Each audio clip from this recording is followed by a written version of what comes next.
ladies and gentlemen, namaste, assalamu alaikum, good evening, good night, or good morning to all of you. We are so pleased to have people in this meeting from all parts of the world in different time zones. I am Shakira Mohammed of Trinidad and Tobago, a teacher for the past 17 years. And ladies and gentlemen, this is the 283rd edition of our ICC Thought Leaders Forum. We wish to sincerely thank all of you who have contributed to the success of this outgoing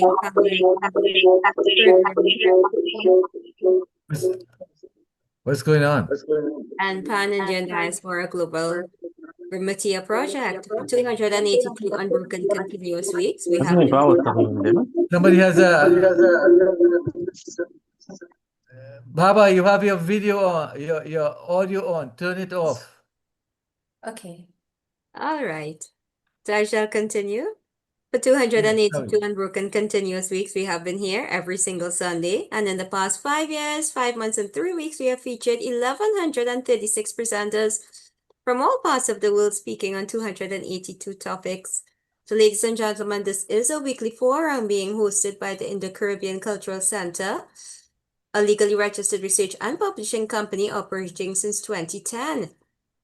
And today we are pleased to be supported by the Utrecht University in the Netherlands. And in order to continue this weekly program and to make it bigger and better, we are asking for suggestions and volunteers.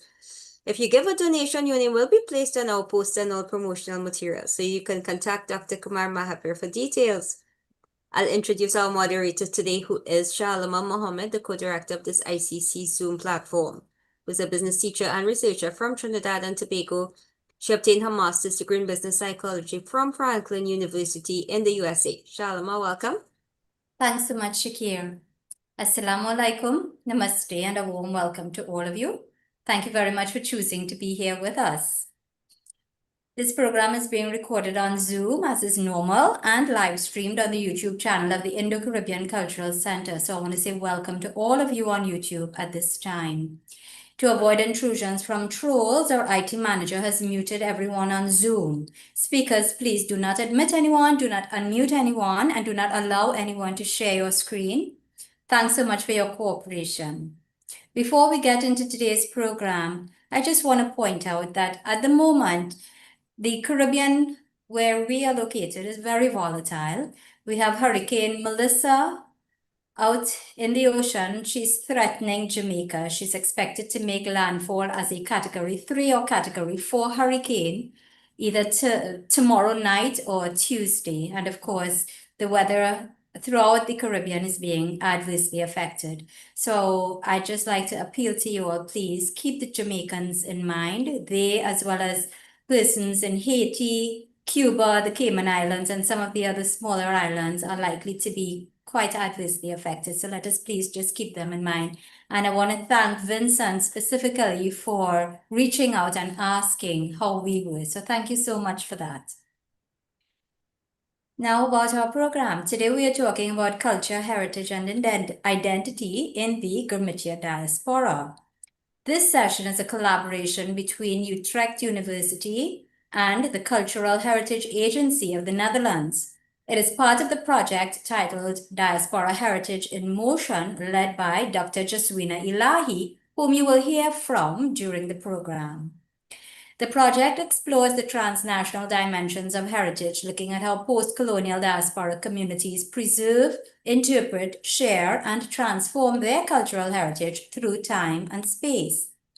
Today, our specific focus is on cultural heritage, memory, and identity among the descendants of indentured commercial laborers throughout the diaspora. And we begin today with Ari Gautier of Norway. Described as one of the greatest storytellers of our time, Gautier is a French author and poet who spent his childhood in Pondicherry. He was born to a Madagascan mother and a Tamil father. And we are so honored to have you on the program today. Welcome. Thank you so much for the introduction, and special thanks to Jaswina for asking me to participate in this beautiful talk. So I will, my presentation will be on Dalitality and the pare as a drum, the significance of Dalitality and the pare as a drum in the Girmitya diaspora. I use the word Dalitalite, which has been coined by Dr. Suraj Yangde, who is a Dalit activist and scholar. And even though the word Dalit is quite new into the vocabulary because of Dr. Ambedkar, Dr. Ambedkar is the person who, in contrary to Harijan, he preferred the word Dalit. But I will just use the word Dalit because the word pariah has become derogatory. So I will not use, but I will definitely say some time to time that word. But in general, pariah, the word pariah has become something derogatory that people don't use. But in order to contextualize, I need to say that word. So I hope I'm not going to offend anyone by saying that word. But being pariah myself, so I think I am kind of legit to say that word. So basically, the word parai means to talk, to speak. And the people who play the pari drums are called the parayers. And the local history described the pare as one of the ancient instruments performed in the court of Sangam already. And the Tolkapiam, which is one of the oldest literature and book from Tamil, in the Tamil literature, is also talk about the pare as an instrument played in all the occasion in life, be it in weddings, birth, and the kings when they want to to say some words to the people. So the parier community will go out there and beat the drums and use different social rituals and also celebration to play the pare. And there are two best known Dalit drumming caste, which are known is the Parai, because the Pariyar, and also later on the Chakiliyars, who are mostly from the Telugu area, they call it Tappu. So the two words are used, Parai and Tappu. And now in the recent year, the Dalit community is reclaiming the Parai as a part of their identity. Because what happened is during the 14th century, somewhere around the 14th century, this pare, which was used for different purposes, has become something inauspicious because people were using that for funeral, and also the animal skin at one point became polluting. So from that moment, from the 14th century onwards, it's quite difficult. I try to find, I did so many research, but I couldn't find why exactly in 14th century it became inauspicious. And there is no particular reason. And it was during the Vijayanagara Empire. And so I think that is left for the historians to find out why at that particular moment the pare, which was used for different type of celebration, why suddenly the 14th century it became something polluting, and even people were ashamed of beating the pare. So, and then when the Girmitya project started, when people left India to different shores, either to find a better life or various reasons, the Paraya community took the Pare drums with them. And I think it's quite interesting to know because the Paraya at certain time around the 14th century, people they stopped playing in temples because, as you know, the the music is not experienced in India as purely aesthetic act, but also and above all as a mystical phenomenon and the manifestation of the gods in the world of the man. So we can understand the importance of musical practices. Their inclusion in a ritual context can also increase or even systemize their role.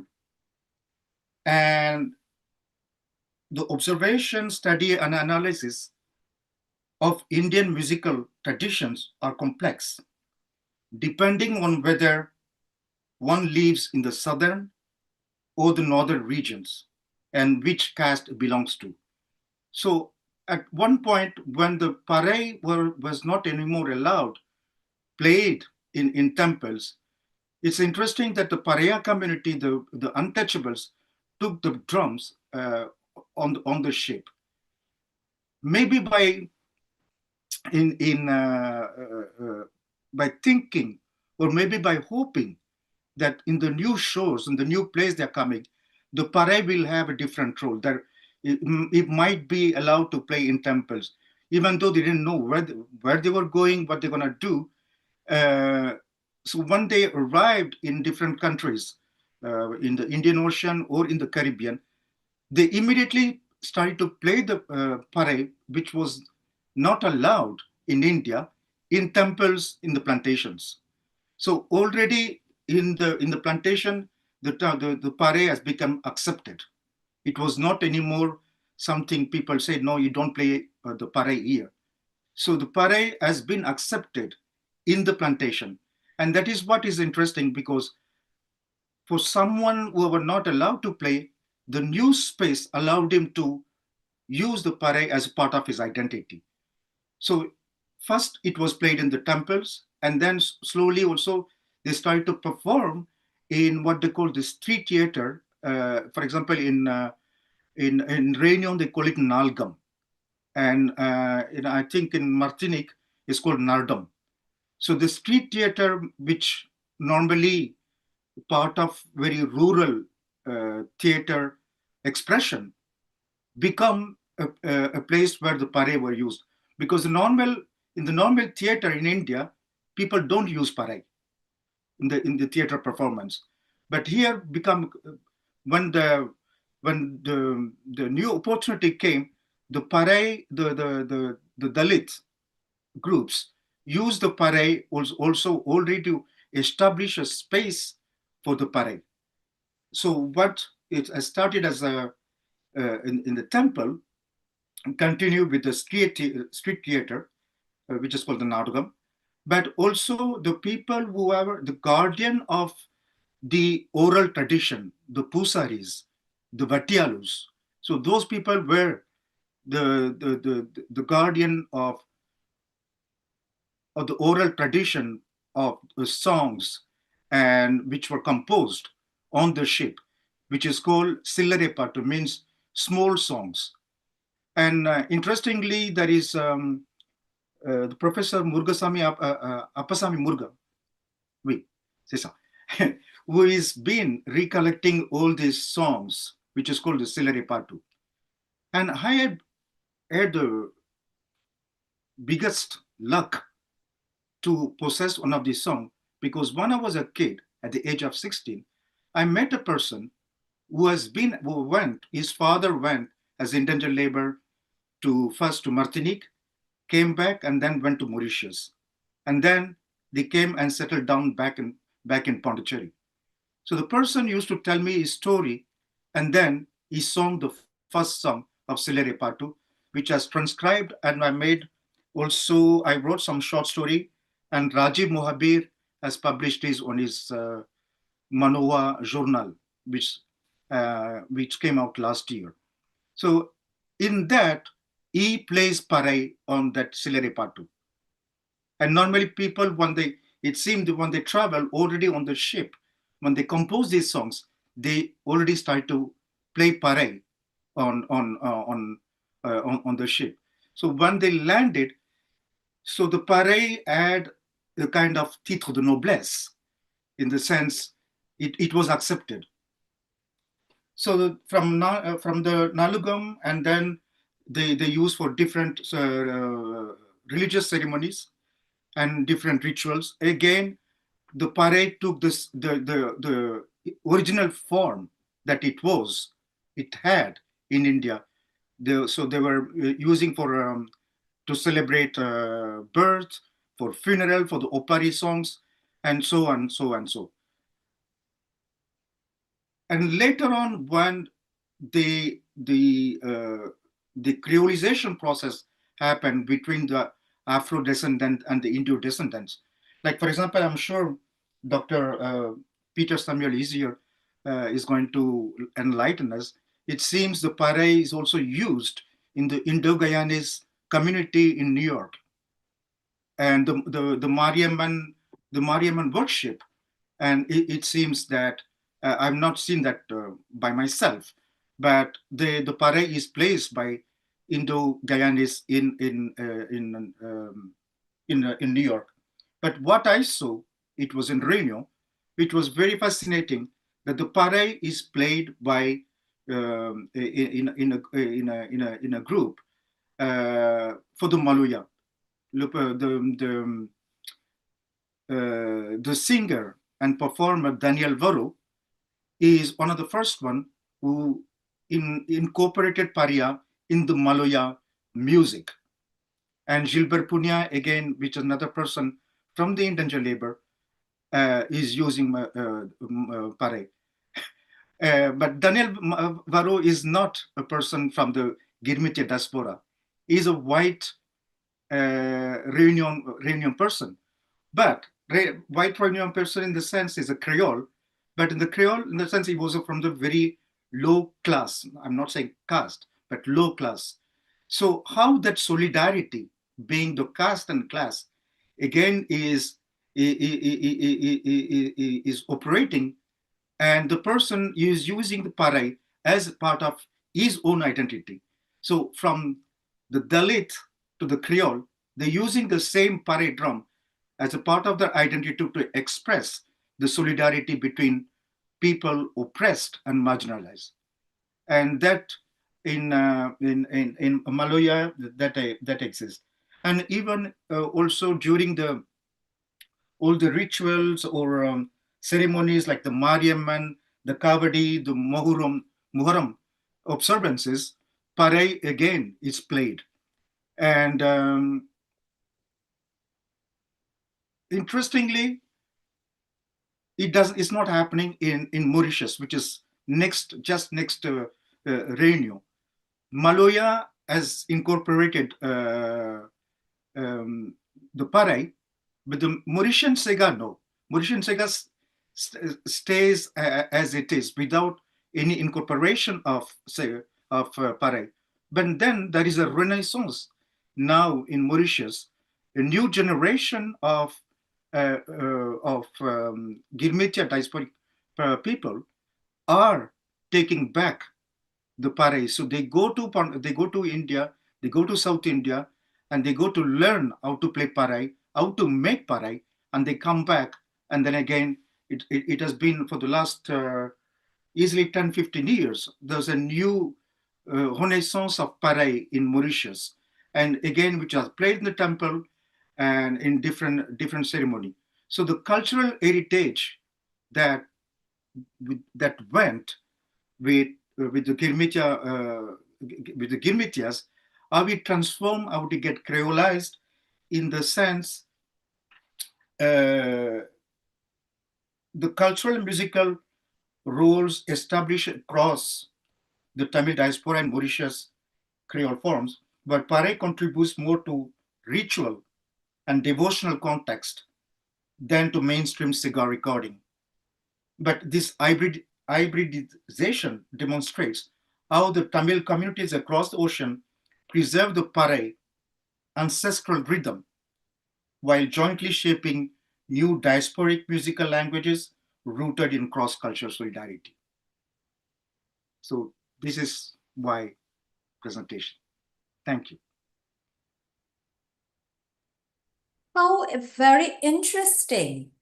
I was very, very intrigued by this new information. I'm trying to figure out, well, what does this particular instrument look like? How different is it from what we're accustomed to, the tassa drums and so on? And also the fact that it's used in, according to you, Muharram, Kaveri, and Mariaman. That's very, very interesting. Yeah, and also, but I'm sorry because I'm I'm a technical dinosaur. I don't know how to use PowerPoint. I don't know how to make PowerPoint. Otherwise, I would have shown some beautiful pictures. Yeah. For example, Selvan Naidu from South Africa has written about that, and you can see in South Africa the Tamil communities, the Dalit communities using the parai. Yeah. And again, recently there was a Dalit artist who has come with a hit which is called Enjami. So that song talks about the indenture who went to Malaysia and to Sri Lanka much before the Caribbean and the Indian Ocean indentures. So it shows already how that Parai has been the centrality of an identity among the Parayar, the Dalit community, and how they take it in different part of the world and they transform it, and that hybridization or creolization, whatever word we can use, and also kind of finally having the pride of playing Parai. So an object of shame suddenly has become an object of pride, and that is the Girmitya experience, which gives them that pride. Indeed, interesting. But I can put some links on the chat for people to see how the Parai looks like. Otherwise, I would have shown because I don't know how to do that. Sorry. Wonderful. Thank you. So we have Kiru Naidu here. We also have Salvan. I think Salvan is here as well. So I would love to hear whether or not we had actually seen this when we were in South Africa. Can you all please unmute your mic and feel free to comment or ask a question? I also want to invite anyone in the audience. If you do have a question or a comment, please feel free to raise your electronic hand. You will find that in the reactions button at the base of your screen. Dr. Mahavir, your hand is up. Yes, that drum is well, I should say that name of that drum is not known in Trinidad, but Peter Manuel, who has done in-depth research, can correct me on this. What we have is a tapu drum. Exactly. It's the same thing. Oh, same thing. It But is the same that thing. is used exclusively in the Kali worship. We don't say Mariamen, but Kali Kali worshippers. worship. And it is only there and then, but it is not associated with any Dalit or anything like that. We don't have this categorization of Dalits in the Caribbean.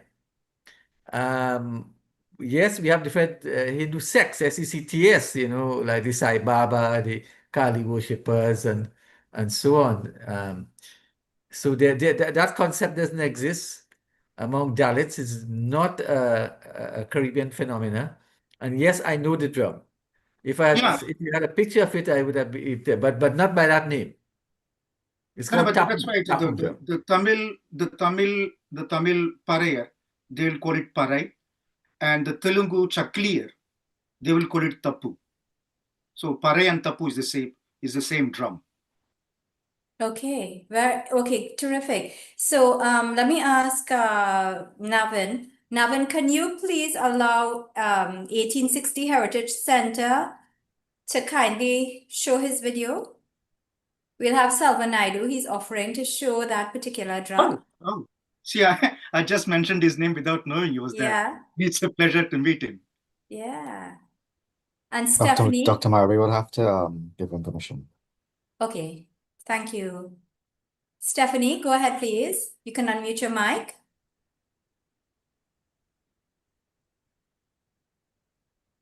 Stephanie? Yes, Oh, you're unmuted now. Sharima, Hi. all co-hosting, I would have to do it. I am the host. Sure. Okay, Hello. so Selvan is on, and Selvan Beautiful. is going to play a bit. Excellent. Yes. Should I just go ahead and ask the Selvan. question, or is he going to play? Okay, either way. Here's the drum. Thank you so much. Thank you. Oh, that's what it is. Okay. I've never Um, seen that. I don't know if y'all can hear me. I'm Stephanie George. The drum, which I hope we can hear as well. Thank you for your presentation, Dr. Gautier. Those drums, in fact, are how they were constructed in Guyana and Trinidad. Perhaps a little bit bigger. There are some that still survive. They are no longer played. But in the 70s, and as far as the 70s and 80s, they were played and they were warmed up over a hot fire. Nowadays, the drums are made with synthetic materials, but just as resonant and powerful. And there are various kinds now in New York. And New York drummers, tapu drummers from New York, they'll go to Trinidad and Guyana and bring them with them. And people take pride in making them too.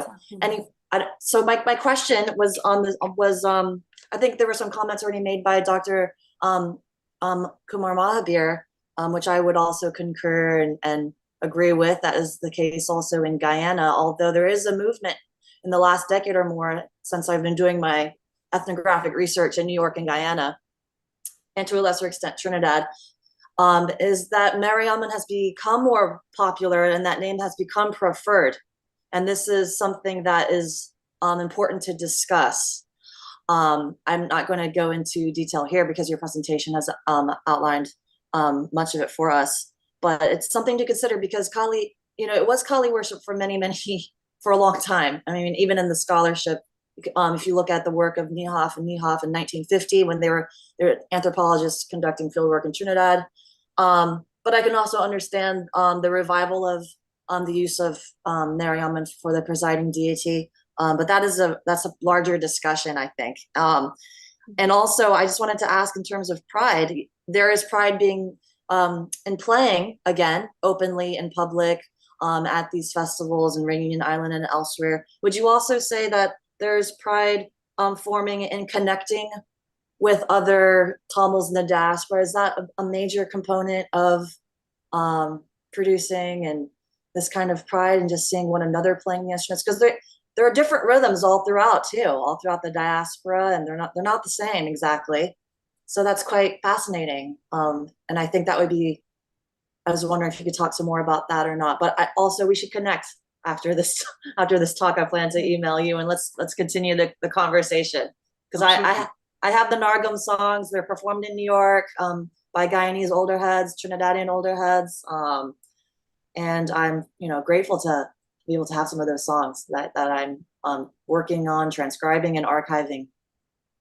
Yeah, if I may add something, what the Girmitya experience done, something astonishing, is to break the gender barrier, because the Parai in India in the ancient times were not played by women, but it became because of the Girmitya experience.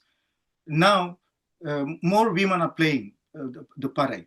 Not only women, the one I saw in what I saw in Reunion was even more beautiful, because the students of this Parai school, none of them were Indo-descendant. They are all Afro-descendant and Creole. So they have also taken appropriate the Parai for themselves. So it becomes not only anymore limited to a certain community. It becomes, because of the creolization process, even the people who are not connected to the Girmitya experience are playing the Parai. That I saw that in Reunion, and I think Mauritius has the same thing, and I'm sure Selvan Naidu might say the same thing about South Africa. But I find interesting that how the Girmitya experience managed to challenge the patriarchal system to break that barrier, the gender barrier, where women also are enjoying playing Parai.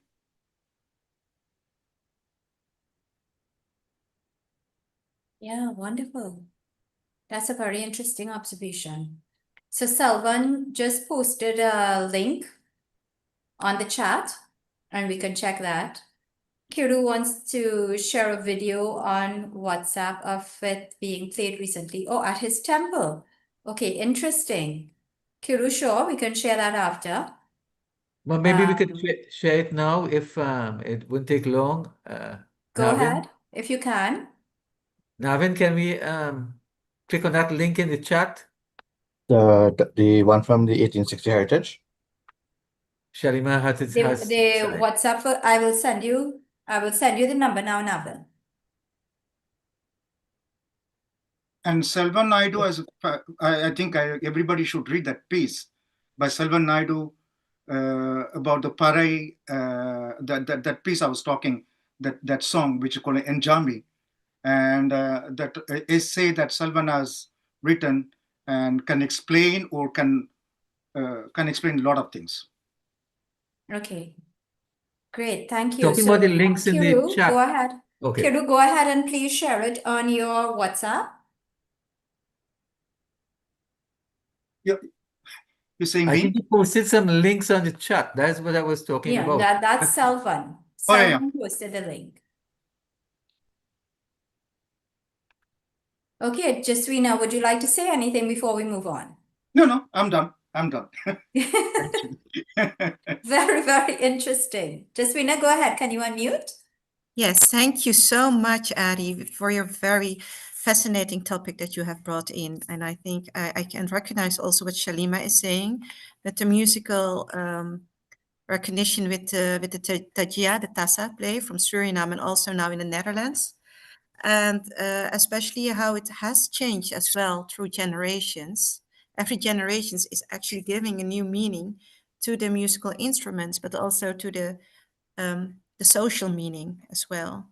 So I would like to talk about it later on after the other presentations, Sure. because I think that there can be a lot of nice connections between the three, four speakers that we have. But it for now, the most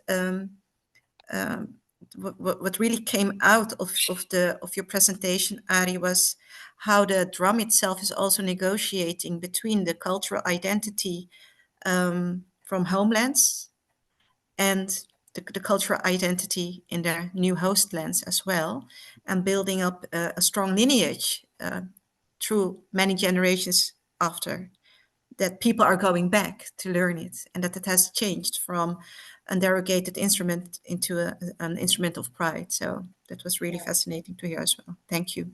Indeed. Thank you very much, Ari. Thank you. So, ladies and gentlemen, we want to move on now to South Africa.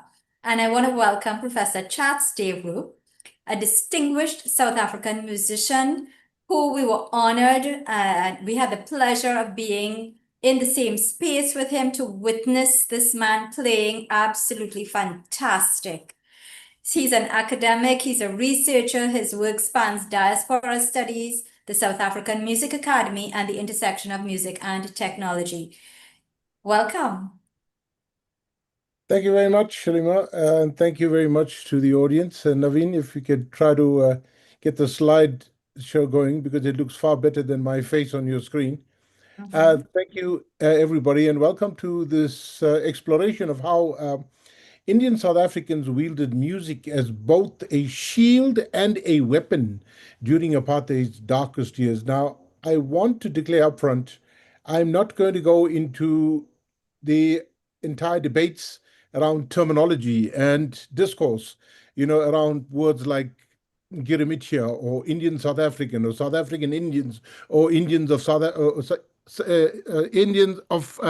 Africans of Indian descent, etc., etc. I'm not going to be going into that. So this talk traces a story of cultural survival, innovation under constraint, and the paradoxes that we have of liberation. So my title is quite provocative. Sorry, don't switch the slide yet. I'm almost at you, Naveen. Thank you very much. The title, Defined Melodies, captures the essence of what we'll explore today. Because music wasn't simply entertainment for Indians in South Africa. It was an act of resistance, a lifeline preserving language, culture, religion, community identity when everything else was under siege. So we'll journey from 1860 quite fast, from 1860 through to apartheid to present day, examining how music became the thread holding community together when all other connections were threatened. Now, I'm speaking here for music, but I guess the same analogies could be made or same arguments could be made for the other arts. Being a musician, I'm going to be inclined to speak about music. Okay, Naveen, the next one. So our story begins in 1860 when the first ships carrying indentured laborers, the so-called Girmityas, arrived from Bihar and Tamil Nadu. Those workers came to labor on the sugar plantations, which most of you are familiar with, under very brutal conditions. Following them in the 1860s to around the 1900s were so-called passenger Indians, primarily Gujarati traders who paid for their own passage and established businesses across South Africa. Now, what's important here is that these migrants brought precious cargo beyond simply their physical belongings. They carried memories of bhajans sung at temples, wedding songs celebrating life's milestones, and folk melodies connecting them to the ancestral villages thousands of miles away. Now, despite colonial plantation owners viewing workers solely as labor units, people found ingenious ways to keep music alive. They sang while working in the fields, performed at weddings, and passed melodies down to their children. Music became a sort of anchor to identity in a foreign land where they faced exploitation and discrimination. So this musical heritage would prove essential decades later when apartheid sought to fragment and diminish community solidarity. The next slide, Naveen. Now, Indian South Africans faced what I call a double siege. In other words, oppression from multiple directions simultaneously. So the first constraint we had was the apartheid oppression. Between 1948 and 1950, the Population Registration Act sort of formalized racial classification. And then the Group Areas Act forced segregation by designated areas.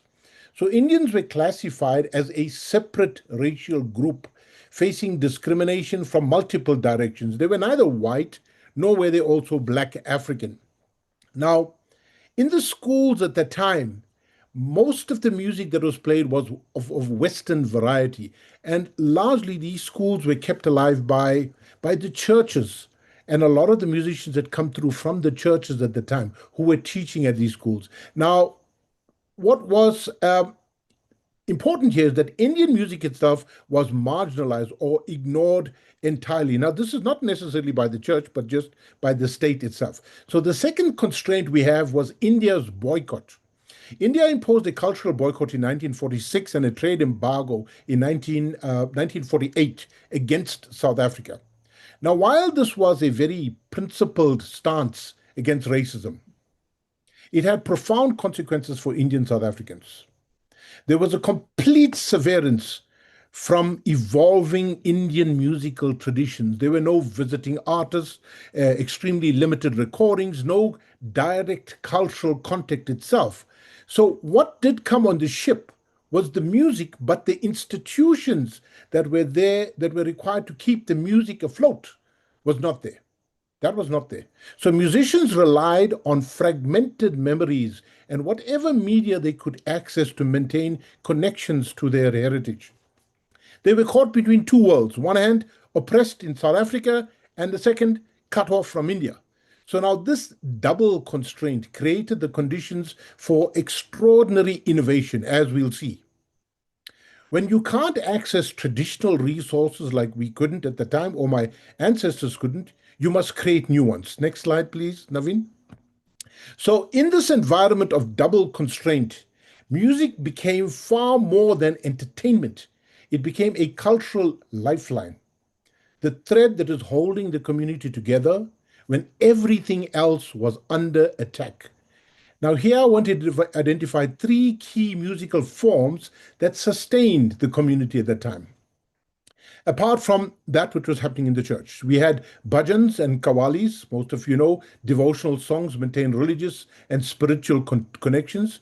These were performed sort of underground in segregated settlements or suburbs. There were not really suburbs at the time, segregated townships in private homes and community spaces. Now, Hindu bhajans and Islamic qawwalis both serve as acts of faith and cultural preservation. Then we had the impact of filmy music. I don't want to call this Bollywood here. It wasn't Bollywood at the time. The term Bollywood only appeared around the late 70s and 1980s.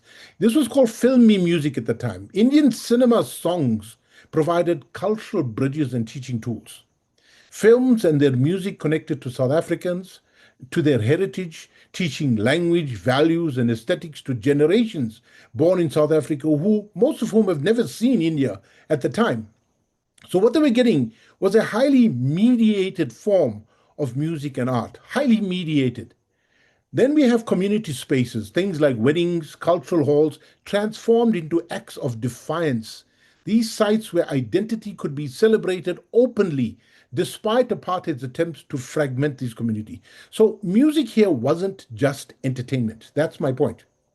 It was a lifeline preserving language, religion, and the collective identity when apartheid sought to fragment and diminish community solidarity. So every performance, every wedding song, every devotional gathering was an assertion of identity and belonging. Next slide, please, Naveen. Now, Indian South African musicians faced severely limited access to traditional Indian instruments like the shehnai, the mirdangam, the sitar, the tabla. They didn't have access to it. There was no formal music education in Indian traditions. There might have been the odd one teacher here or there, but there was no institutional support for them. They were cut off from India by the cultural boycott. They couldn't import instruments or learn from visiting masters. Now, I have to put in a caveat here. There were the odd businessmen who would go over to India and purchase some instruments and bring them back to South Africa. But you must remember, anybody studying music will tell you that these instruments we're speaking about are highly specialized instruments. You don't go into a supermarket and just pick it off the shelf like you're buying groceries. They are specially designed instruments, and they are not available in the free market or in the supermarket space. They are designed by expert instrument makers. So most of these individuals were, in all sincerity, they tried to do their best by bringing these instruments here, but these instruments were mostly of commercial interest. But so musicians discovered something remarkable, and this was Western instruments could approximate sort of Indian sounds. Now, this wasn't just a practical compromise. It opened entirely new sonic possibilities. Musicians began experimenting with substitutions, and what emerged wasn't a pale imitation of Indian music, but something genuinely new and distinctive. This adaptability gave Indian South African music its distinctive hybrid character. Now, we hear a lot of this in the older plays. People like the late Mr. Rabin Hira from Saraswati Orchestra, or Nadarajan Naika, or you would have, in the case in Pietermaritzburg, Len Suklal, where you found that they were manipulating the simple system clarinet in a way so to assimilate or try to get close to the sound of the Indian shehnai. So let's look at what these substitutions really created. Next slide, please. So when clarinets started to replace the shehnai, or guitars approximated the sitars, or drum kits were substituted for tablas, musicians didn't just replicate the traditional sound. They created entirely new timbres, new sounds, harmonic possibilities, and rhythmical textures. That's the first thing. So new sonic possibilities. The clarinet offered a different color to the shehnai, creating a new emotional qualities. Now, many of you in South Africa might have experienced something called Rasam Choki. Rasam Choki is where you have this clarinet player leading a bride or a bridegroom into the hall. It's a traditional South African thing, which has become big. Traditionally, this would have been done by a shehnai or an Adaswaram player, but in South Africa, it's done by a clarinet player. Now, guitars brought harmonic possibilities that sitars couldn't achieve. So Western drum kits created different rhythmical textures than the tabla. Then we had distinctive hybrid character. The resulting music was neither purely Indian nor purely Western, but it was something genuinely new, reflecting the hybrid reality of the community itself. These musicians were rooted in Indian traditions, yet shaped by South African circumstances. The next aspect is an aspect that I call creative adaptability. Musicians sort of demonstrated extraordinary creativity in response to constraint. They developed their own sort of pedagogical or teaching approaches, learning from each another, learning at the church, learning from colleagues who might have had an instrument, rather than having formal teachers teach them. So informal band formations became sites for aesthetic experimentation. And then we have cultural innovation. These innovations gave Indian South African music its distinctive character, a testament to resilience and creativity under pressure, transforming limitation into artistic opportunity. So, what emerged was not a compromise or a pale imitation, but a vibrant new musical tradition that honored its roots while creating something distinctively South African Indian. This is adaptation as innovation and not adaptation as loss. On to the next slide, Naveen. Now, the versatility of Indian South African musicians was extraordinary. A single band at that time might perform this entire spectrum in one performance. They will perform some qawwalis, which is the Islamic devotional music, some bhajan, some Hindu devotional music, some filmy songs from Indian cinema, some South African pop tunes. I'm talking about South African music here, South African music. Pieces that we are familiar with in the dance styles that we had, some Latin ballroom dance music, some experiments in jazz and Western pop was also done. Now, this wasn't just eclecticism for its own sake. It reflected both practical necessities and genuine cultural hybridity.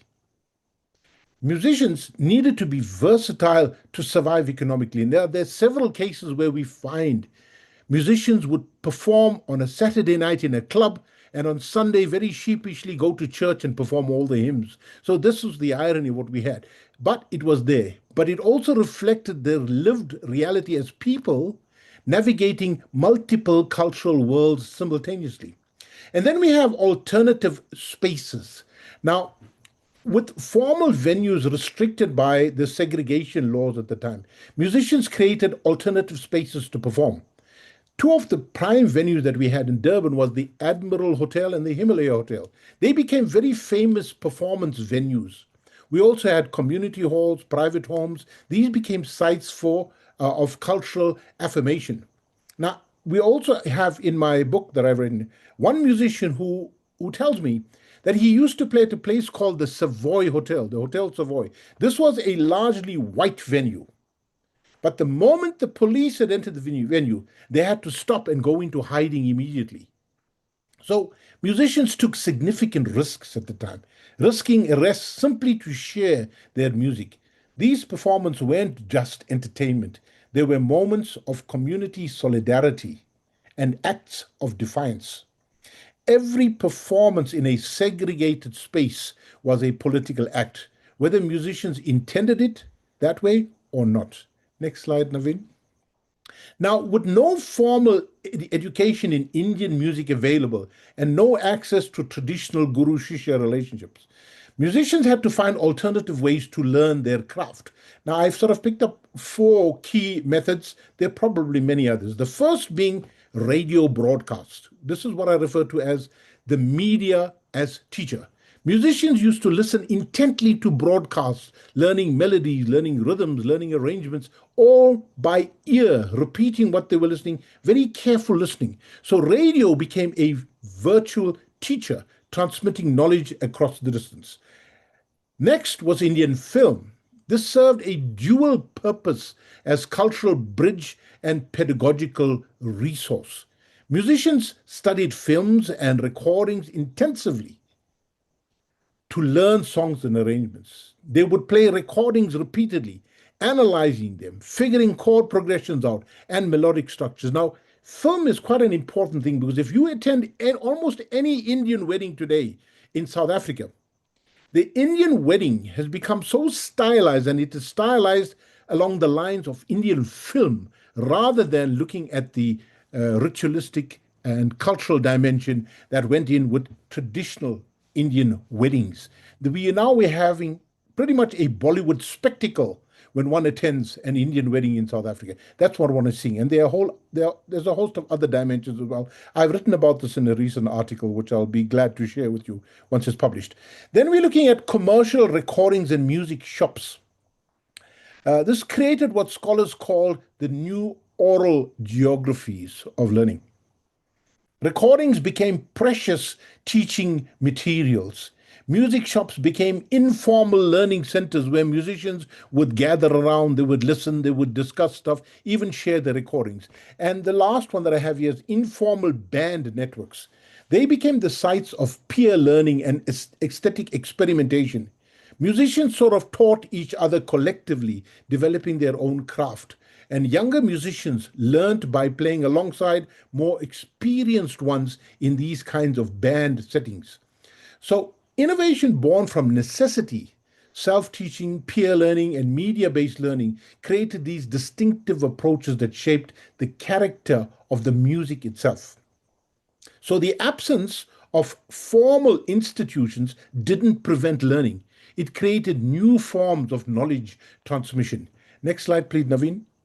So without being disrespectful to the ladies in the audience, or even being gender insensitive, at the risk of not being gender insensitive, I can go into great detail on this particular slide, but I will just state for now that women musicians faced a double constraint. Firstly, apartheid's racial oppression and the gender restrictions within their own communities. So these constraints were severe. Women participation was often mediated through the male relatives or fathers or brothers or husbands. They needed special permission and protection to perform publicly. So these bands provided a kind of safe context for public performances, but it also limited opportunities. Women performed primarily as vocalists. Instrumental performance was largely denied, reflecting the gender stereotypes about appropriate roles for women. Now, despite these severe constraints, we have remarkable careers by people like Vivian Kingsley, and the ones I remember as a child, Amina Aziz, the doyen of South African vocal music, Fauzia Banu, who comes from my hometown, Pietermaritzburg. She's late now, by the way. And of the younger generation, Mona Maraj. They all demonstrated exceptional talent and determination, becoming well known in their communities and building significant careers as vocalists. They maintained devotional traditions, taught songs to younger generations, brought about distinctive artistic sensibilities, and so on and so on. Next slide, please, Naveen. Now, in this slide here, one examines the most profound paradoxes of the South African Indian experience. That is, what apartheid couldn't destroy. Liberation threatens to erode. Now, during the apartheid era, which was I'm looking at the period 1948 to 1994, oppression paradoxically forced cultural preservation. When culture is under attack, maintenance becomes an act of resistance, survival, and defiance.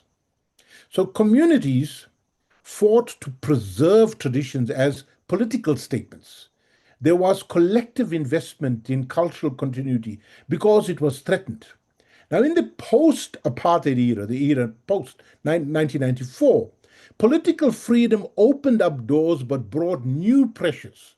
Cultural erosion happens through choice rather than coercion, without oppression forcing preservation. Traditions must compete with global alternatives, and they're losing that competition in many cases. So here, there were three big challenges to cultural continuity that emerged. The first being obviously globalization. International cultural flows offer new forms of belonging and identity beyond the traditional boundaries. So we find here that young people can access global popular culture instantly. Assimilation pressures. Mainstream South African culture provides opportunities for integration that previous generations were denied. There's less need to maintain separate cultural identity when you're no longer legally segregated. Then we have generational disconnect. The youth who never experienced apartheid engage more with global popular culture, like they would choose the hip hop over learning to play the harmonium, or international pop over the classical Indian traditions. They don't feel the same sort of urgency to preserve traditions and sustain that was sustained by their grandparents. And here comes the cruel irony. Decades of apartheid oppression couldn't destroy Indian South African musical traditions, but freedom threatens to erode them through voluntary assimilation and generational choice. This isn't a failure of the younger generation. It's the natural consequence of freedom that you see. But it poses profound questions about cultural continuity. Next one, Naveen. I'm almost done, folks. Today, Indian South African music exists at a crossroads, facing a paradox. So, what is this paradox? Indian South African music is celebrated in heritage festivals and cultural events, acknowledged by government programs, and studied by certain academics like myself and a few other colleagues that I know of. Yet it is endangered in daily practice. Fewer young people are learning traditional instruments, classical forms maintained by aging practitioners with few students. They are the odd exception, obviously. It's celebrated as heritage, but not practiced as a living tradition. But there are also some hopeful. So, grassroots revival movements, community organizations are establishing teaching programs. Some music schools are incorporating Indian music into the curriculum. I hear calls also for Indian dance to be becoming formalized within the curriculum and so on. So, oral history projects, recording initiatives are all important. Then there's this dirty word that we tend to use in music called fusion. Fusion artists creating new identities. Very often, most of us who use this word fail to recognize that it actually comes from a process in chemistry, right, where you need a profound understanding of both properties before you can start to fuse anything. Now, some artists are blending Indian traditions with South African sounds, largely in jazz, in bakanga, kwaito, contemporary jazz, and so on. They see tradition as evolving through creative synthesis rather than static preservation. Now, we already had these attempts in the early 1990s with a group called Mosaic down in KwaZulu-Natal. They had embarked on this as a project.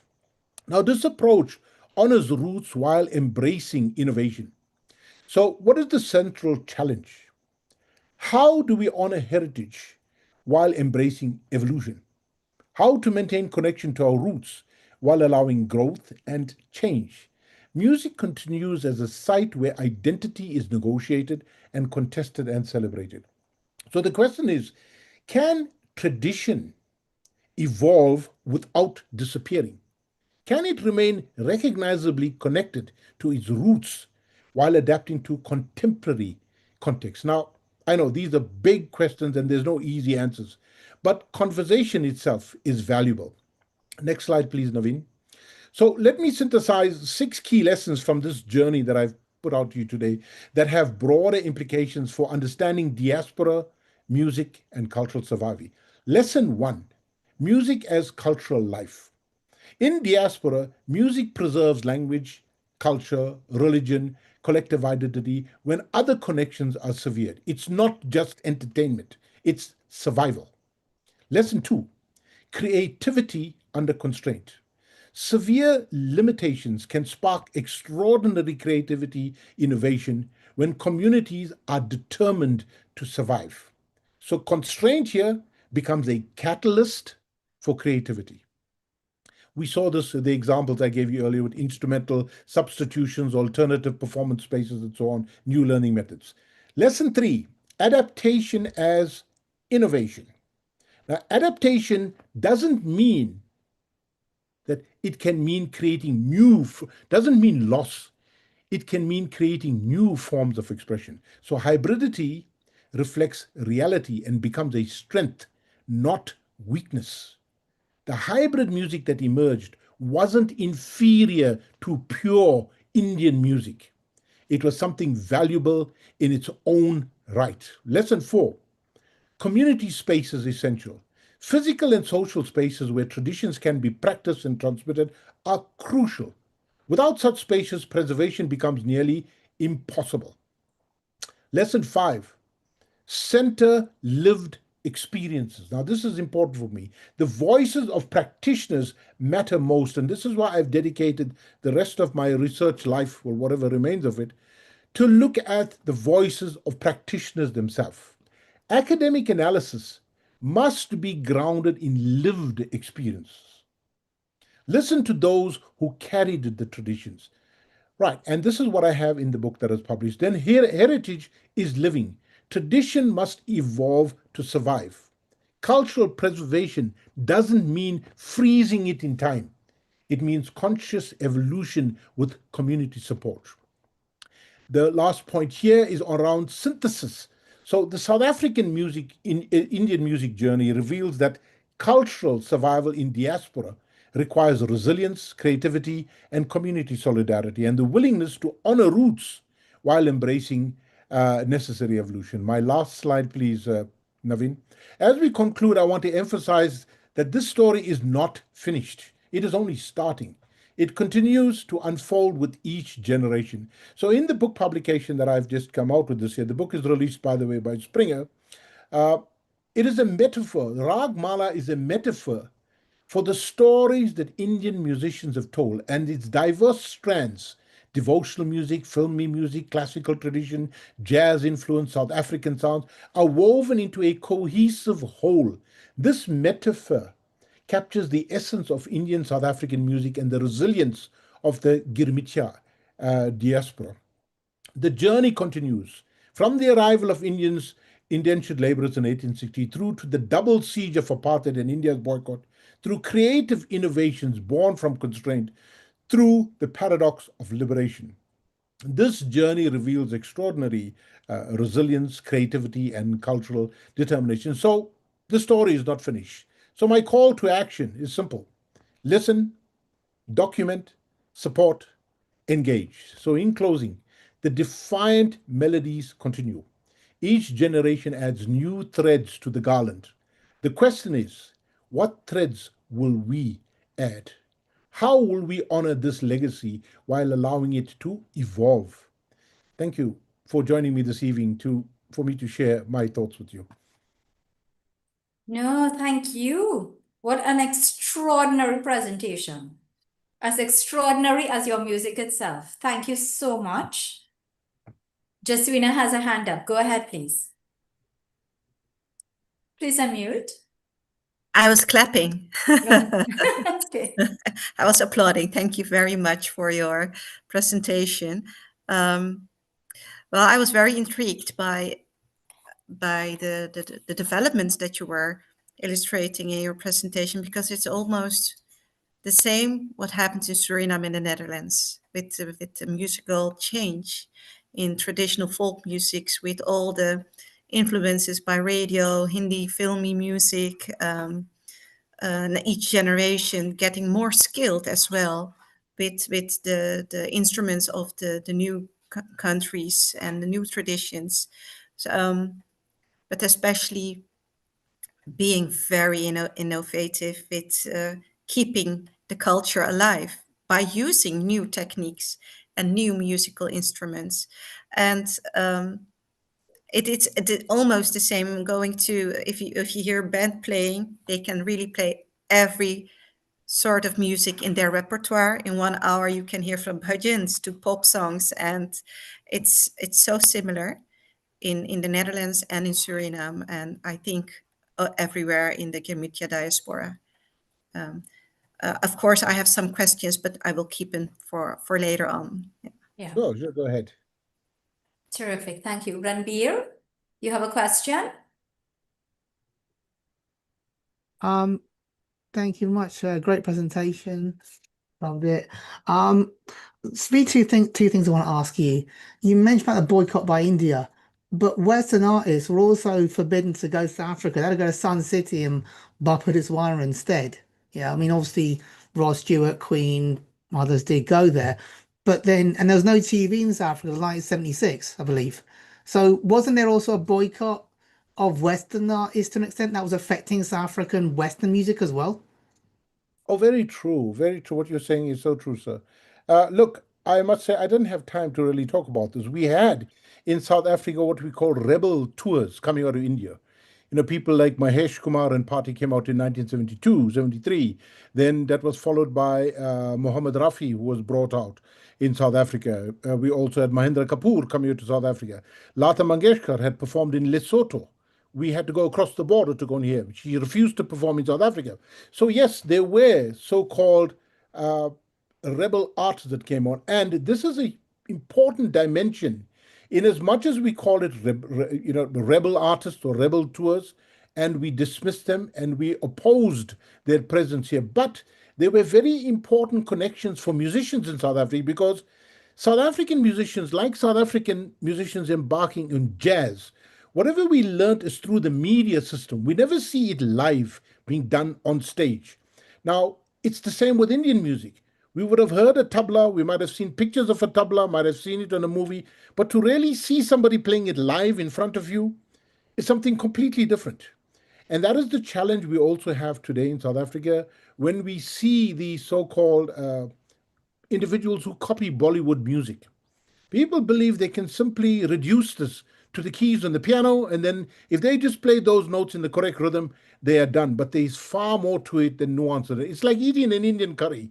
It's not just sticking all your ingredients together in the pot and cooking it with water and some oil.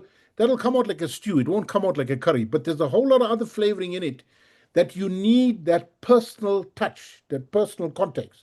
And even in that case, when you take the same recipe, give it to two Indians to cook the very same recipe, that curry will taste differently with both of them. Yet they have equal proportion of everything. And that's the beauty of art. That is the beauty of art itself. So yes, I don't know if I'm answering your question directly, but No, it's fine. As a cook, as cook, I totally agree with you. And I've got a friend who's a musician, and this is my second question. He actually has been in two bands, and he knows guitar, bass, plays keyboard. Friend of mine is astrologer. He teaches tabla online to people. So the thing is, you mentioned about liberation, and it might have a negative impact, if I can use that word, but wouldn't that open up new streams of like resources that were not there before? I think the issue is, Professor, that not disputing what he's saying, but from what a friend does, he's a professional musician.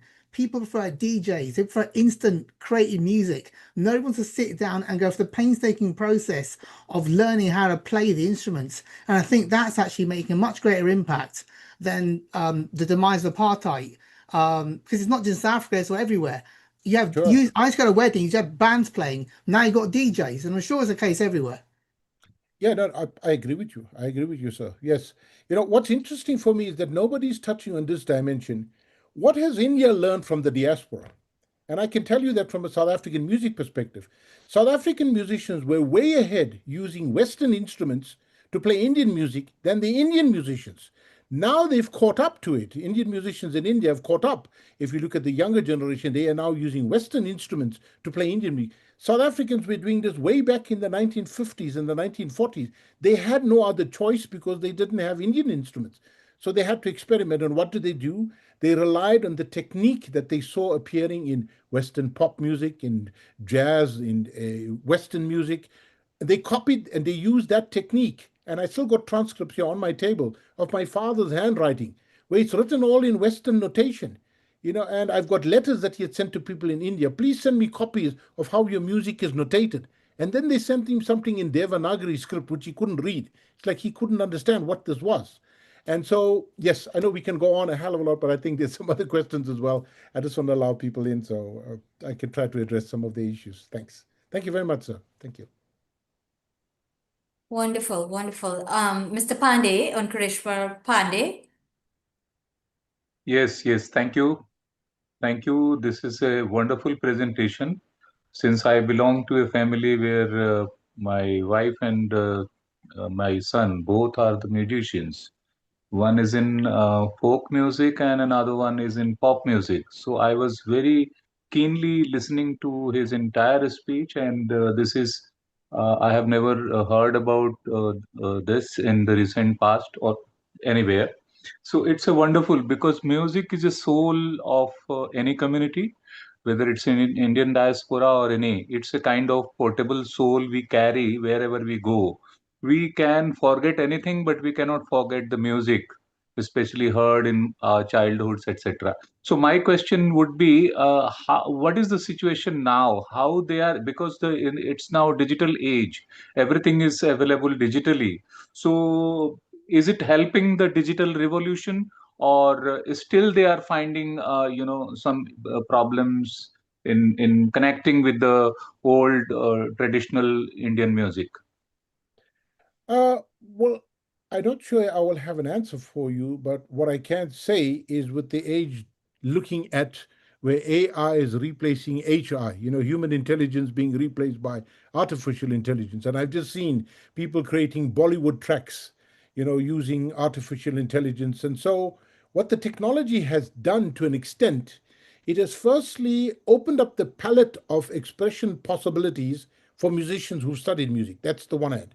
On the other hand, it's also allowed access for people who could never make music or engage with music, access to now be able to create music and put that around. So we see this as a global trend. And I think Thomas Friedman, is as much as I don't like the guy very much for his recent political stance, Thomas Friedman, in a book in 2000, I think he wrote, "The world is flat in the 21st century."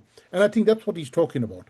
I think when we look at that, people, any part of the world, for example, I never knew that I would meet Indians from Suriname when I got to Holland, when I had to do my postgraduate studies. And we started engaging simply on Bollywood music. And these were musicians from Suriname who were studying at Amsterdam Conservatory. I got up there from South Africa, also with my South African Bolly tradition. And we came together and we still making music. And so this is it. It is like, so music is a language that cuts across various genres, and we find a lot of this happening right now, with various. So I'm very loath to sort of say that it's being deep. I just think it is a cultural change, and an old guy like me, also needs to recognize and accept that yes, music is evolving all the time. It's not going to remain static. I find great pride and joy in learning to play an instrument traditionally, and I spend many hours on my instruments, and I got it right here in front of me on my desk. I spend many hours practicing on my instrument, and many of us get a lot of joy out of that. But I think the younger generation wants a quick fix. I mean, you'll hear these courses. People learn 3 chords on a guitar and they call themselves a guitarist. They learn 3 notes on a saxophone and he's a saxophonist and he's posting 20 videos on YouTube, you know what I mean, or on Facebook to show you how well he can play. Whereas people who do play the instrument recognize immediately. So we're living in a generation of instant gratification. And that's happening to art as well. It's happening to art as well. Whether it's good or bad, I don't want to make a statement here. I think I always say I bless anybody who can have a hit record, no matter what the hit record is. If you got a hit record and you can make money out of it, God bless you. Go ahead and do it. Interesting. Thank you very much. Excellent presentation, and thank you all for your questions as well. Chats, please look at the chat. There's a lot of comments and questions. Mr. Padiachi, I'm sorry, please just hold that thought. We absolutely need to bring on the next 2 speakers before we get into our discussion. So please hold that thought. Thank you. Dr. Vishnu Bisram is our next speaker. He lives in the US at the moment. He's originally from Guyana. He's traveled globally to research and write about Indian communities, and he's helped organize numerous conferences on the Indian diaspora and has been a guest speaker at several universities. Welcome, Dr. Bisram. Can you unmute your mic, please? Yeah, You're muted now, did. yes. Thank you very much again for the kind introduction. I did enjoy the 2 previous speakers on musical instruments in the French Caribbean as well as in South Africa. I've been to the French Caribbean and I also visited South Africa a few times, not recently. Music and other aspects of culture play a very, very critical and important role in identity. I mean, you could look at me and you'll know that I'm Indian, but you may not know what culture I subscribe to. I could subscribe to quote unquote American culture, however it's defined, or Canadian culture, or even South African culture, however that is defined. So I'm asked to talk about cultural persistence in Guyana and in the Indo-Guyanese diaspora, basically North America. So cultural persistence of immigrant groups in any country is a very, very fascinating subject of study. People travel and settle abroad largely for economic reasons, economic upliftment, and culture tend to be very, very far removed from their minds. Although Indians are no longer treated as an immigrant group in Guyana because they have been there for some 187 years, it is amazing that a group of people new to a society has been able to retain their culture, especially in a completely strange place.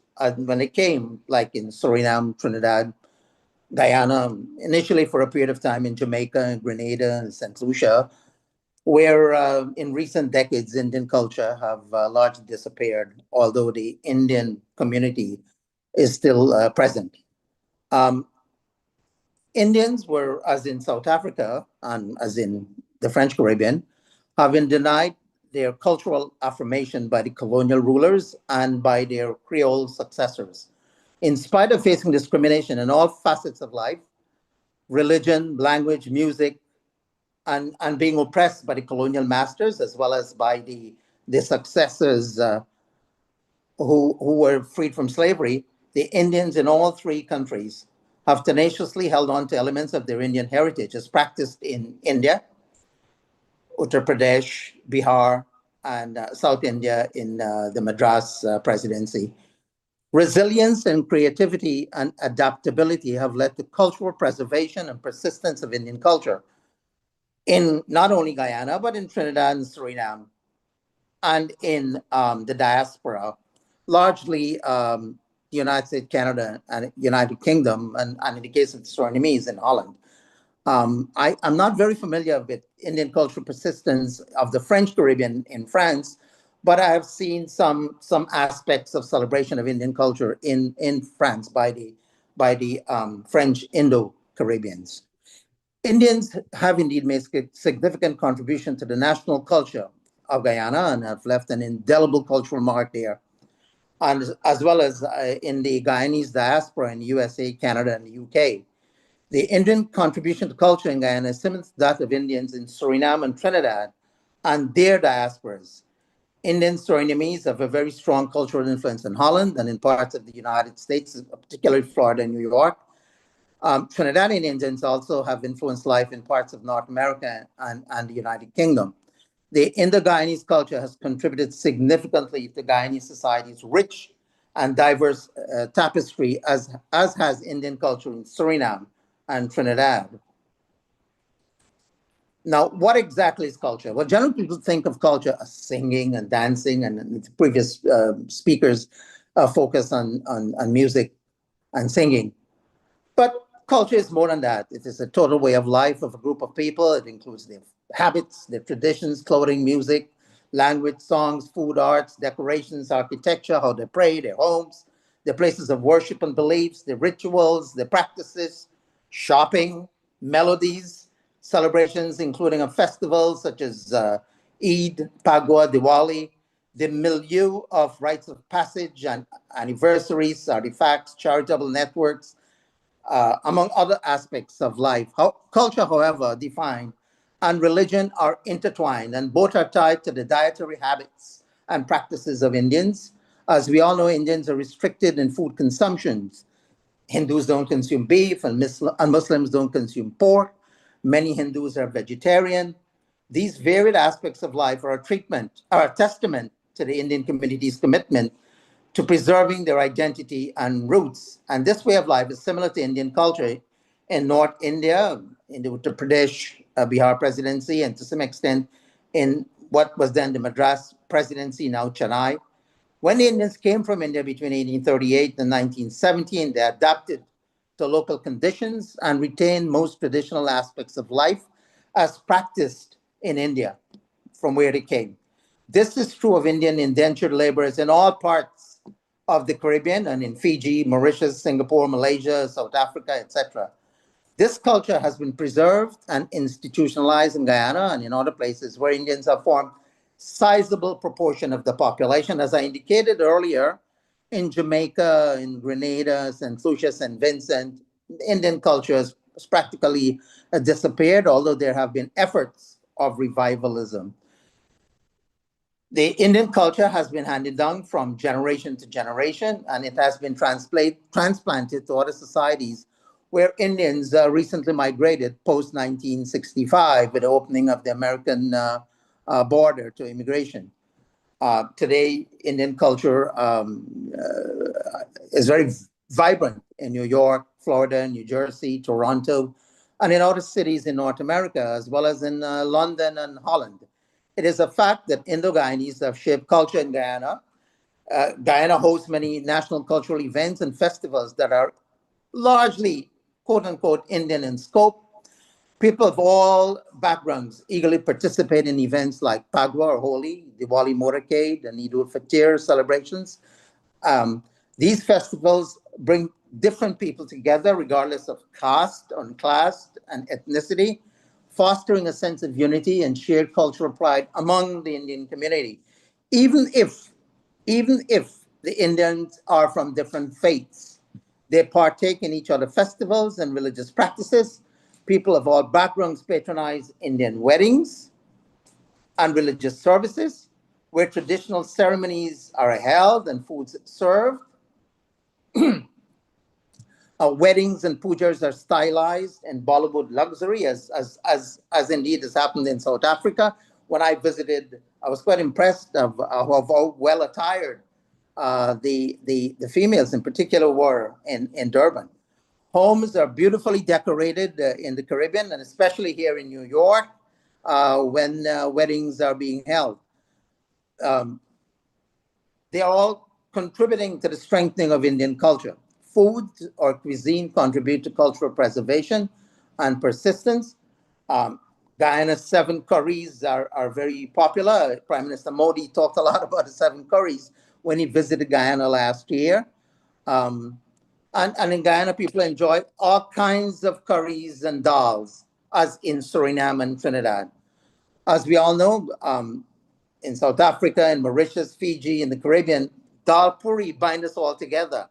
So in Guyana and in the Caribbean, dal puri, bara, pulauri, alupai are very popular, similar to the doubles in Sahena and Kachori in Trinidad, and the large-size bara that's being served in Suriname and in Holland, where it's also very, very popular. Curries and pachowni and roti are also popular in the entire Caribbean region, and they're enjoyed by non-Indians, as well as in Holland by non-Indians, the UK, North America. Rasmalai, gulab jamun, kurma, parsad, kheer, ladus, vermicelli, vermicelli, as we call them, and an array of other mithai or sweets are also enjoyed by Caribbean people of all ethnicities, as well as in the diaspora, including by non-Indians. I mean, I went to many, many festivals, Diwali festivals in Trinidad, and I've seen non-Indians come and partake and participate in Indian ceremonies and Indian foods. Indians have introduced these dishes, their cuisine and dessert to people in the communities where they dwell, whether it's in the Caribbean or North America. In recent times, we ourselves from the Caribbean have been introduced to rasmalai, rasgulla, a variety of burfi, and a few other sweets, all being additions to the Caribbean menu of mithai. The Indian culture has persisted in the Caribbean largely because the Indians have chosen to maintain these practices. Also contributing to cultural retention and persistence are our temples, masjids, or mosques, Indian organizations, Indian centers, the pandits, the imams, the heads of organizations or associations, various kinds of clothing and food shops, religious and cultural schools, restaurants, roti shops, bakeries, bars, clubs, establishments of various institutions like shopping for ethnic products. The same is all true of Indian culture and Indian institutions in North America and elsewhere in the diaspora. The strong cultural relationship between India and the Caribbean and integration with Mother India have also contributed to cultural preservation and persistence. The connection with India remains integral to Indo-Caribbean cultural tapestry in the region and in the diaspora. Ethnic language, Hindi, Bhojpuri, Sanskrit, Arabic, Urdu, Tamil, etc., also help in cultural persistence. Indian language words are used in the local dialect, in the local language, in religion, in religious worshiping, and in local songs. and aspects or elements of Indian traditions in music, dance, cuisine, and arts. I mean, we heard just now about various local instruments in the French Caribbean as well as in South Africa that have all contributed to the persistence of Indian culture. Guyanese, as well as other Indo-Caribbean people, are very, very proud of their ancestral home in India, with which they have maintained contact through Indian filmy songs and movies, and now Bollywood movies and songs, and visits by prominent stars from India, as well as Indo-Caribbean visits to India. Many top artists, some of them were recently mentioned about visiting South Africa or neighboring Lesotho. So they came to Guyana, Trinidad, Suriname, and also here in New York and various parts of North America. Cricket has also brought the Indians together, aiding in cultural preservation. The act of coming together and supporting Indian cricket teams in Trinidad and Guyana is an act of culture, an act of ethno-nationalism, of being proud of one's identity, and of being proud of India. Indian Arrival Day, a national holiday in Trinidad and Guyana, and every 4 years in Suriname, as well as the observance of various festivals and support from the Indian governments through its missions. The Indian Cultural Center in Trinidad, Guyana, Jamaica, Suriname have all played a role in the persistence of culture in Guyana and the Caribbean. And there are so many cultural activities in New York and other parts of the United States that have helped in cultural preservation. Through very strong transnational linkages with India, as well as inter-Caribbean Hindu linkages and Islamic linkages, culture is preserved. Organizations in Suriname, Trinidad, and Guyana tend to visit each other countries for cultural exchanges, singing and dancing and so forth. Concerts are promoted by local artists within each country and inter-Caribbean territories. Many Trinidadian and Guyanese and Suriname artists come and perform here in the United States. Indian artists from the region regularly perform at concerts in the Caribbean, as well as in the diaspora in North America, UK, and Holland. The culture persists through culinary practices as well. Indian cuisine, adapted by the indentured to local conditions, has left an indelible mark on Caribbean food, even in societies where Indians are an insignificant presence, such as Antigua or in Barbados. Dishes like roti, curry, dal puri, doubles, pulauri, aloo pie, and an array of sweets have become integral to the Caribbean culinary culture, not only in Suriname, Guyana, and Trinidad, but also in Grenada, Antigua, and Barbados. They are also very popular in Aruba, where I am at the moment, St. Martin, Barbados, St. Lucia, St. Vincent, and elsewhere in the region, and in Miami, Orlando, various areas in Ontario, Canada. Also, Indian music and dance forms have transcended generations and continue to be appreciated by non-Indians, as well as classical and modern filmy and Bollywood and chutney songs and dances, all of which are much appreciated by non-Indians as well. Bhajans and kirtans and qawwali tend to echo through the religious institutions, whether it's in the mandirs, the masjids, the mosques. And if the mosques don't allow qawwalis, but in the homes, when there are Quran Sharifs, there are qawwali singing, and in tents, in public spaces, you find them. Ramlila plays are annually staged, and just recently, Trinidad is very well known for Ramlila plays, and in Guyana there were also Ramlila plays, as well as in Suriname.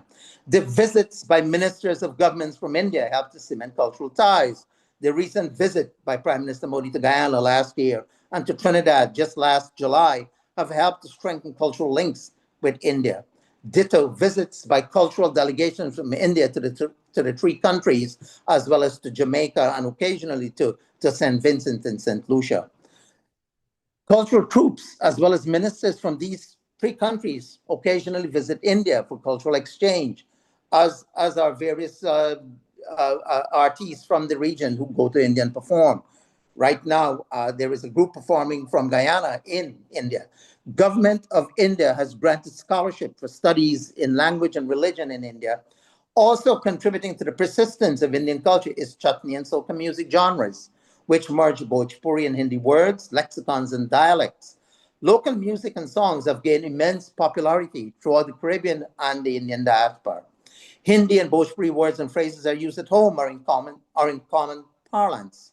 Also, traditional Indian attire, such as colorful saris, vibrant lehengas, and other exquisite garments, including kurta pajama for females, are worn at festivals and even as daily wear. Male garbs, including kurta and the Nehru and Modi suits and jackets, are worn at festivals and religious events. Some individuals wear them daily or routinely in their normal course of life. Also contributing to persistence of Indian culture is the practice of females sporting colorful tikka and married women wearing red sindoor at festivals, with many sporting them in daily life, as I've seen in New York and in Florida. Muslims and Christians also sport the tikka and that go with the color of their garb. Hindus tend to host puja in their homes, inviting the public, including non-Hindus, who tend to show tremendous appreciation for Indian cultural practice. This has been ongoing since the end of indenture in 1920.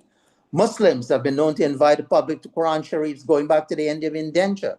Christian Indians in Guyana host religious services and weddings where Hindu practices tend to be imitated, such as lighting the agarbatti, sharing perfume or attar, serving mohan bhog and traditional Indian delicacies, mithai, prasad, and vegetarian as well as non-vegetarian foods.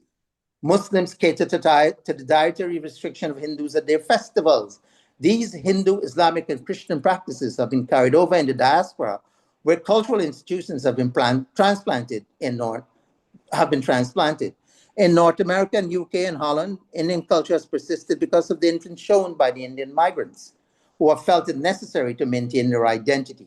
Whatever exists in the Caribbean have been replicated, duplicated in the diaspora. Indian culture faces a very, very serious challenge, as also pointed out in South Africa by the previous speaker. There are no academic institutions in the Caribbean teaching music, Hinduism, and other aspects of culture.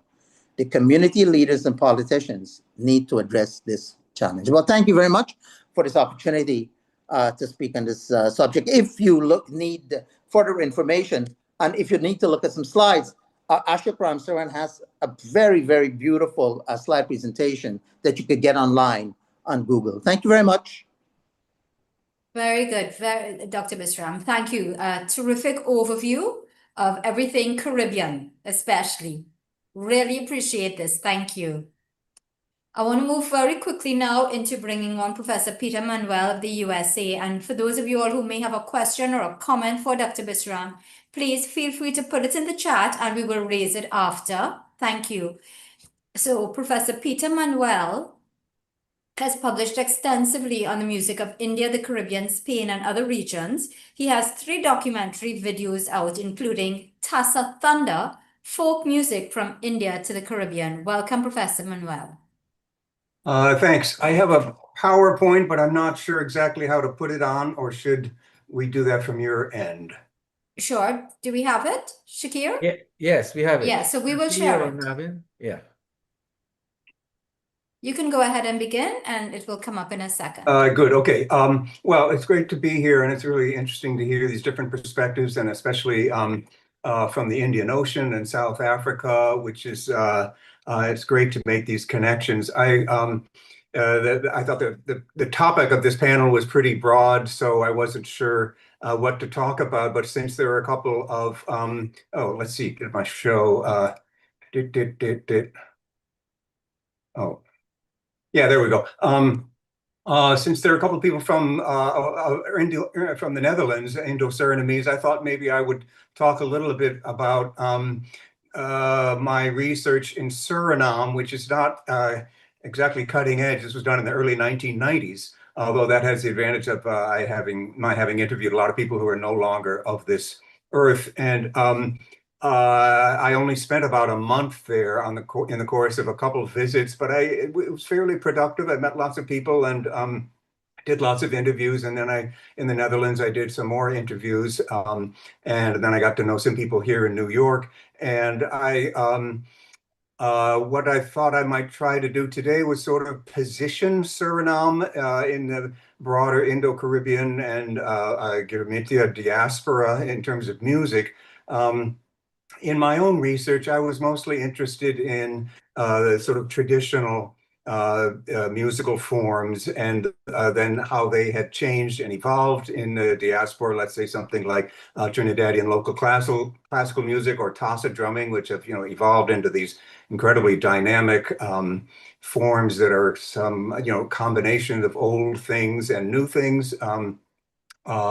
At any rate, and then I went back and forth to the Bhojpuri area in India and tried to trace the roots of some of these things to get a better sense of what was created in the diaspora and what was preserved and changed and syncretized or creolized, as Chance was talking about.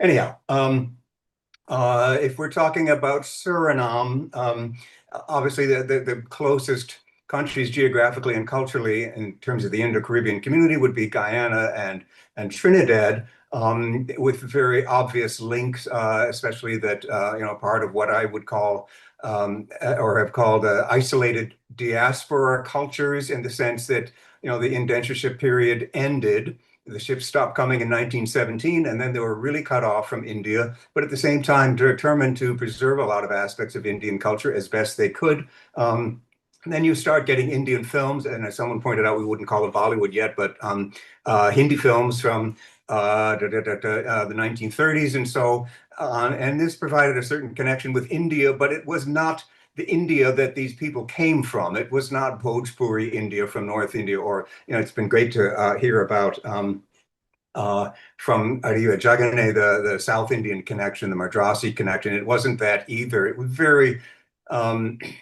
again, people were very isolated from this culture. One outstanding exception that my Surinamese friends told me about was that in the 1980s, for a Indian cultural festival in Guyana, they actually brought a folk singer from Bhojpuri, a professional singer named Baleshwar, and a bunch of Surinamese went over to meet him, and they had a really several people told me how great it was to meet this guy who spoke their language and could, they sang many of the same songs. I've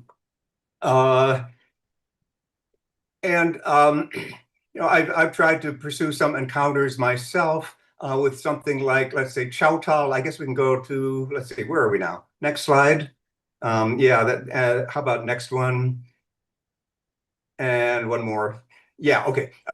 Several of you know what Chowtal is, a group song, two lines of people singing opposite each other, mostly in Pagua or holy season. And I did some research with this, not only in Suriname and Guyana and Trinidad, but also in the Bhojpuri area in India.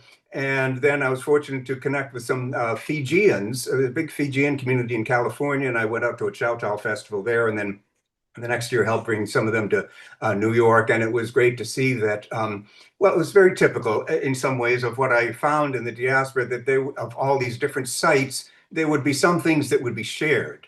There would be certain Chowtals.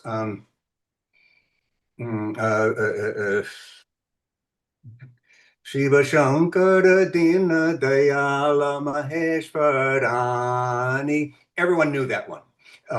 So when you have something like this in the diaspora that is known in Fiji and Suriname, obviously this came in the indenture period, it stayed the same, then they would all have their own repertoire of Chowtals that they didn't know. Maybe that came from someone in a particular village in Bihar or whatever, and he popularized that in a village in Suriname or whatever. And by the way, you were talking about the role of women. This you might notice a woman there if we saw more of this. It's very common to have mixed male and female Chowtal groups, certainly in New York among the Guyanese. You wouldn't see that in India. Let's have the next slide. Big festivals of Chowtal in New York City, and not to mention Trinidad, Guyana, it's a very popular form, and also in Fiji. But let's move on. Next slide, please. Oh, well, that's the cover of a book that I produced with a friend, Rudy Sace Narayan, a Guyanese guy who knew all these Chowtals. So I typed it up into a book and I put it on the internet. And I'm not saying this to boast, but just to show how widespread Choctaw has become in the diaspora, I put this on my website, and I'm able to track how many downloads there are and where it's downloaded, and it's been downloaded hundreds of times all over, from Australia, Alberta, Canada, Atlanta, Georgia, South Africa, and so on. There are these Choctaw groups all over the place, and I think they're mostly Girmitya people. So it's not just a little tiny slice of India that is preserved, but it's something that is really vital. And actually, when I went to India on 2 of my trips in holy season in Benares, Bhojpuri region, I had a real hard time finding it. Okay, next slide, please, because I forget what I'm talking about next. Yes. So there are these connections, Trinidad, Guyana, Suriname, they're in the same region, but at the same time, there are differences which are pretty obvious, and don't need to go into them too much, but, British colonial culture in Trinidad and Guyana, gradual decline of Hindi, they both became English speaking, the secondary diasporas are mostly in North America and Great Britain, as opposed to Suriname. It's a smaller Indian population, they came later, more connected obviously with Netherlands and the Dutch language, but retaining Hindi, and especially Bhojpuri Hindi, in a way that didn't happen in Trinidad and Guyana. That pretty much died out as a living language several generations ago, whereas in Suriname, and Indo-Surinamese here would of course know this better than me, many people still speak Bhojpuri, or it would be called Suriname, with a few Dutch words, which I learned through speaking with people in Suriname, things like snel karo, do it fast, or anybody moichi, say this is a very difficult thing. And then in Suriname, also they have hundreds of, or at least more than 100 standard Hindi language schools. So it's widely spoken.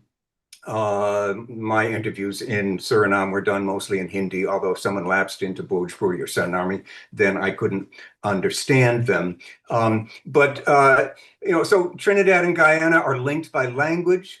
Guyana and Suriname a little bit, of course, geographically, because they share that border, and especially in Nikeri.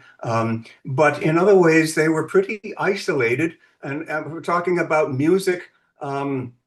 For example, musicians and music people in Trinidad and Suriname that I met and talked to just didn't really have any familiarity or contact with each other. Suriname was really in a different zone. A lot of the local classical singers that I met in Trinidad, Guyana, the older ones, remembered competitions that they used to have between Trinidad and Guyana. Suriname a bit in its own sort of category, and what Suriname really had much more strongly than Guyana and Trinidad up until the 90s and beyond was a sort of very living Bhojpuri song folk culture. And this would include things like, can we have the next slide?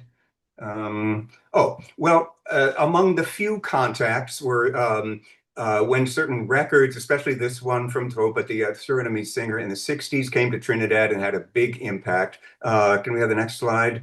Talking to, for example, Pierre Khan, who was a radio producer in Elderly Guy in Suriname in the early 1990s, he was saying that there's very little contact between Trinidad and Suriname.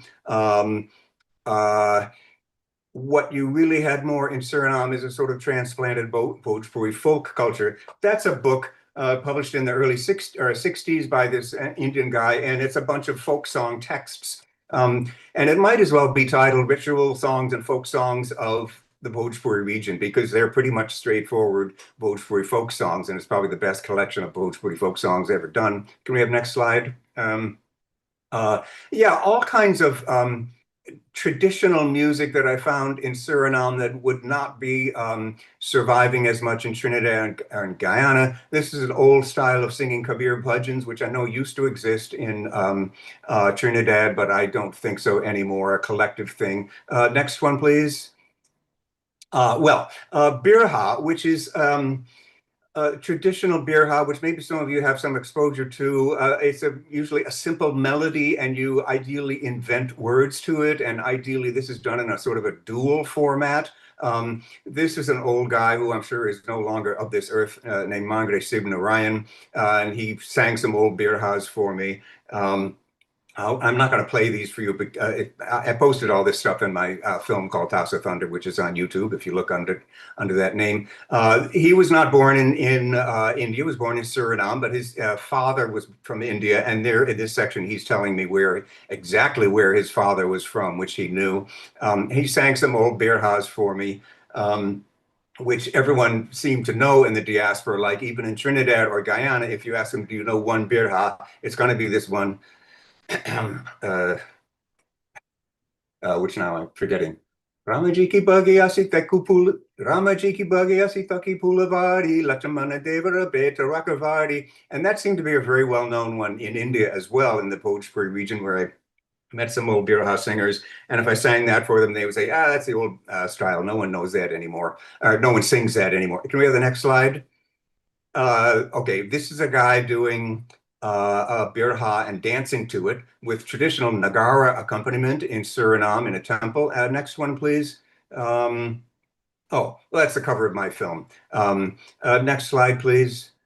Yeah, this was an old guy in Suriname who was sort of a grand old man of Indian folk music, and he explained birha to me very nicely. It wasn't about a particular song. It was really about making up words to fit the occasion, or it might be a duel between two people. And so he's saying, okay, if I were making up a birha right now, I would introduce, sing about you coming to meet me and so on. I think that's why you don't necessarily have a lot of records of birha, but it was very much a living tradition and still kept alive. I had various people that I met in Suriname who, in various contexts, started singing birhas for me, and in some cases making them up on the spot. Can we have the next slide, please?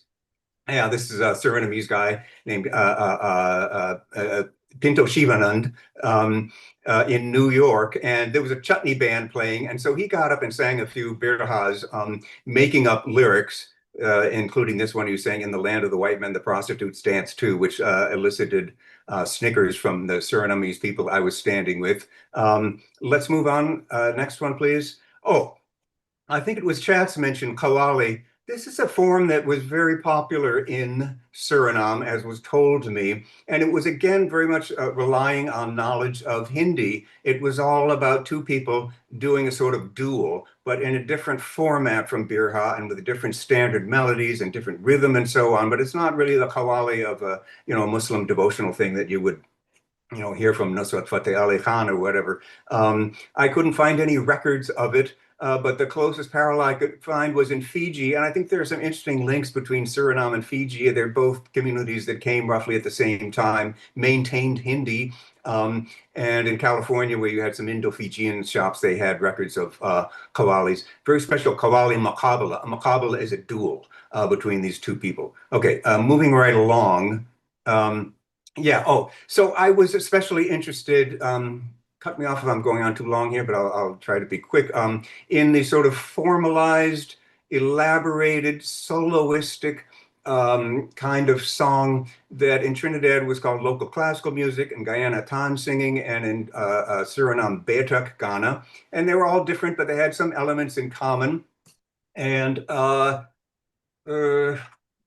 Betak Ghana is a bit of a vague term, but it implies sitting music and with a soloistic singer who is singing and people are sitting, listening to him, and he's been invited, maybe he's being paid, usually not for dance, although Shalina was explaining, has written about now you do have it danced to whether in Suriname or Holland, but otherwise it was this professional listening-oriented music with some different sorts of contexts, but very, in Suriname, again, very text-oriented. It might be at a Ramayan event or perhaps a Krishna Autaric jug or whatever, and there might be several invited singers. Maybe they're narrating the story of the Bhagavad Purana or something like that, and the singers are all there. One singer will sing a song, and then the next episode will be taken up by the next singer, and so on, and they proceed sequentially through the story of whatever it is, the Ramayana or whatever, and it was all about having a repertoire of songs, having it at your fingertips, or maybe these old books. And in Trinidad and Guyana, the knowledge of the texts has largely, or at least the understanding of them has largely been lost, although singers know what they mean, but it's not as text-oriented as the way it was in Suriname. Can we have the next slide, please? Yeah.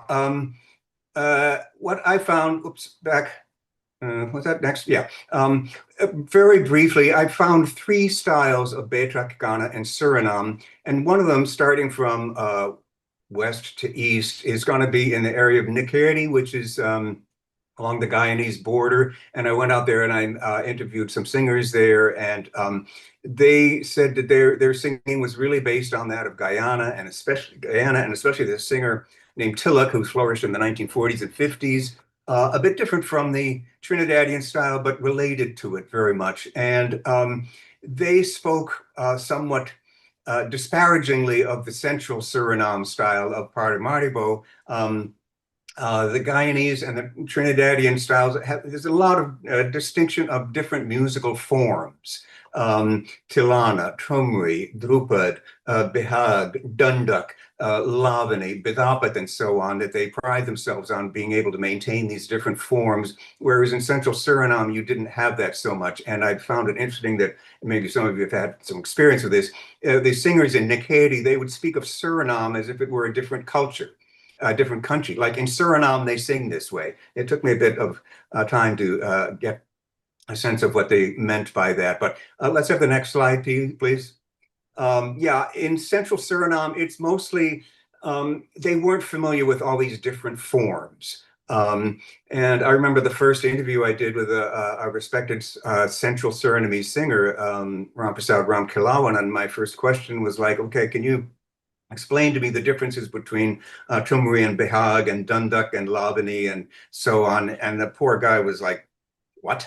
And I eventually realized this is just not what they sing in central Suriname. He didn't know what I was talking about. It's much more text-oriented song sessions, where, as I said, they might proceed sequentially, or a lot of very fast songs, and most of them tend to be fast. And so you would have a CD like this, which you wouldn't have in, I don't think in Trinidad you would see a CD entitled Real Hot Local Classical Music. It's just not that kind of music. Okay, next one, please.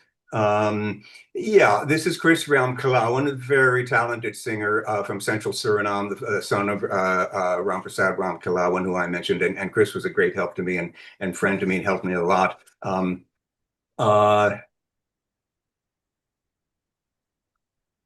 Yeah. So yeah, next slide, please. I'm kind of winding up here. But in terms of positioning Suriname, you know, it was very distant in some ways from Trinidad, except for now the Chutney Vogue, which the Trinidadians say was inspired by this album from Draupadi, and then she visited this female singer who started getting known in the 60s. Although in Suriname, they wouldn't call that music chutney, they just call it chalthe geet or something like that, fast song.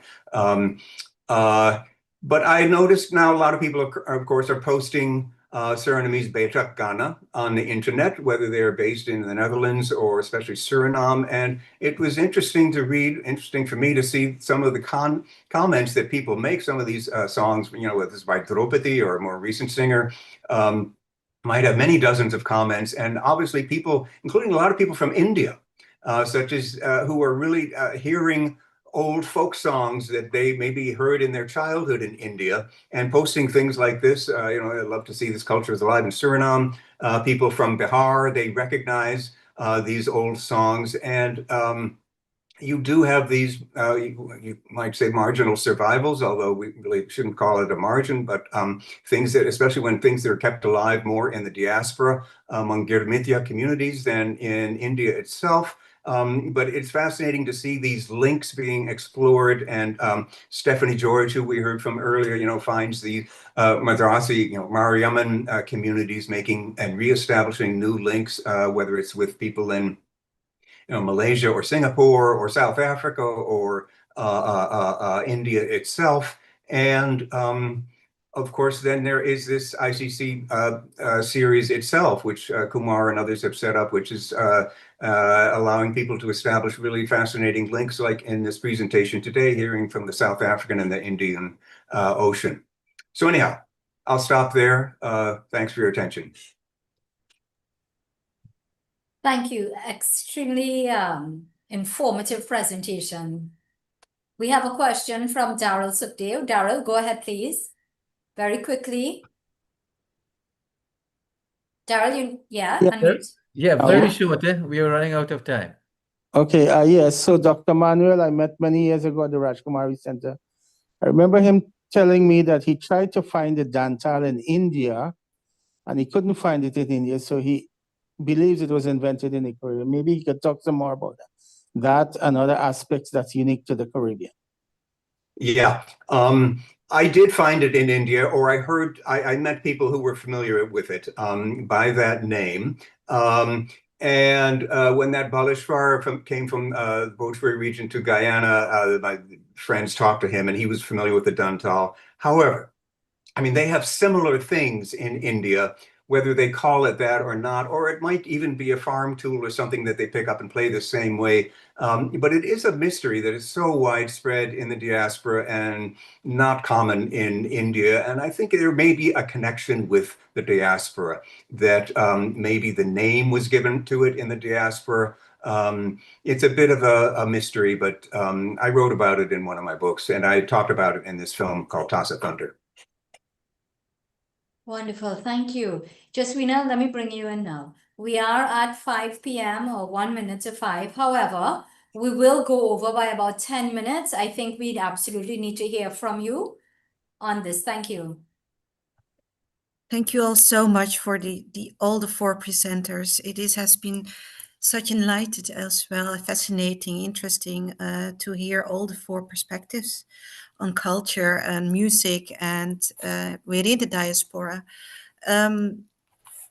Even the differences, there has been, I think, hearing all the 4 presentations, one aspect that is the cultural identity and feeling connected from where you come from. The music and cultural artistics and songs, the drum as a connection with the homeland itself, giving pride, giving a social cohesion within the community. And so I think that has been really also the broader topic as well within the 4 different presentations. I had some questions, but I don't know if we have time for that. What I was really curious about, and about the emotional dimension in practicing the music.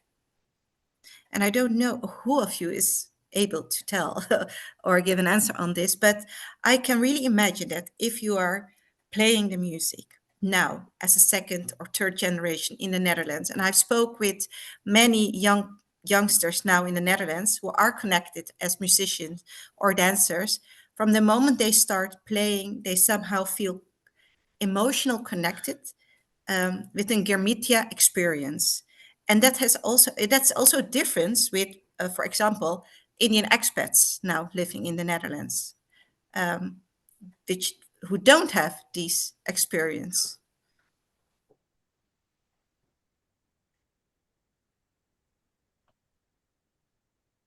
Jaswina, did you want a response? So I was wondering, I see Dr. Deorup showing his hand up. Yeah, there's a couple of things I might not be able to answer you directly. I think the first aspect that we face in South Africa, I can't speak for the rest of the diaspora here, is the issue of language. The first disconnect that comes in with the music is that many of the individuals who are performing so-called Indian music in whatever of its varieties in South Africa, with an exception of a few, understand the English language, they understand the Indian languages. So that emotional connection to the music and the text itself is missing. They sort of, that for me, it is what I put out earlier. It's a highly mediated music. There's a lot of material that exists in what we call in literature in the subliminal space, the space in between. It's very hard to get to that. And I remember my experience when I performed in India for the first time.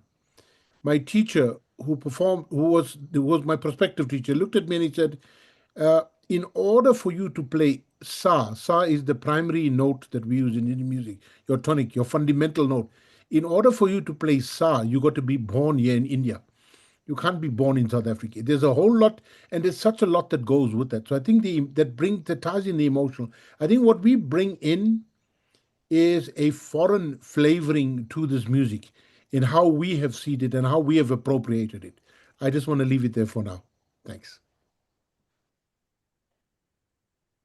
So he was really saying that you needed the language to have the emotional connection. Yeah, well, I'll give you the metaphor he used. This was in 1999.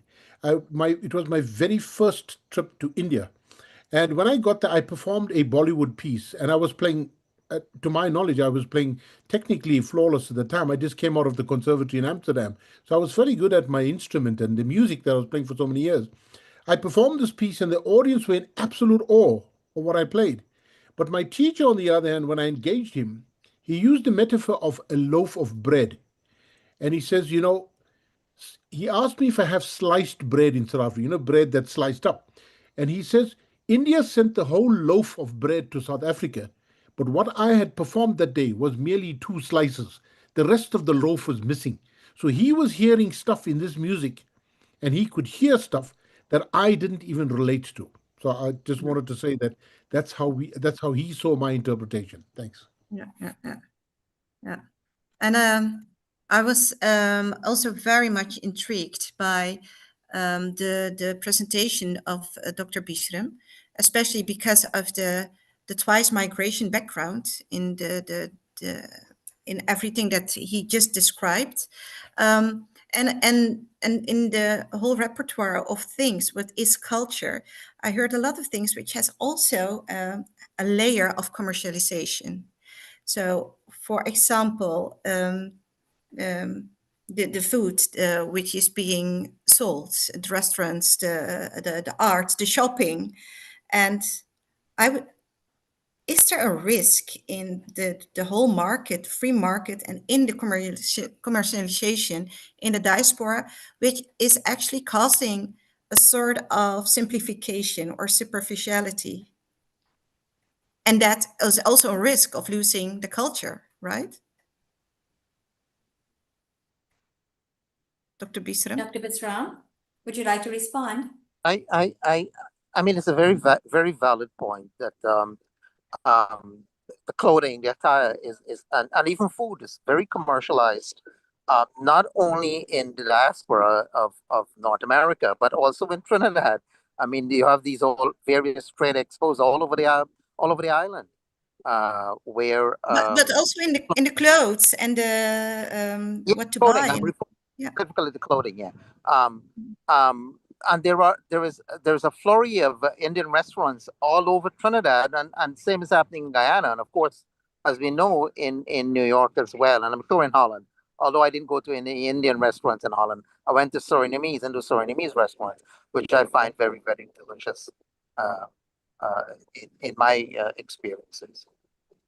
Yeah.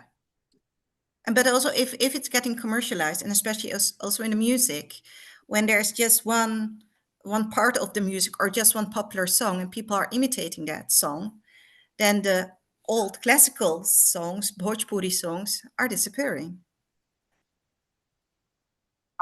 I wouldn't say so, especially you have to really enjoy the old time, whether it's filmy songs.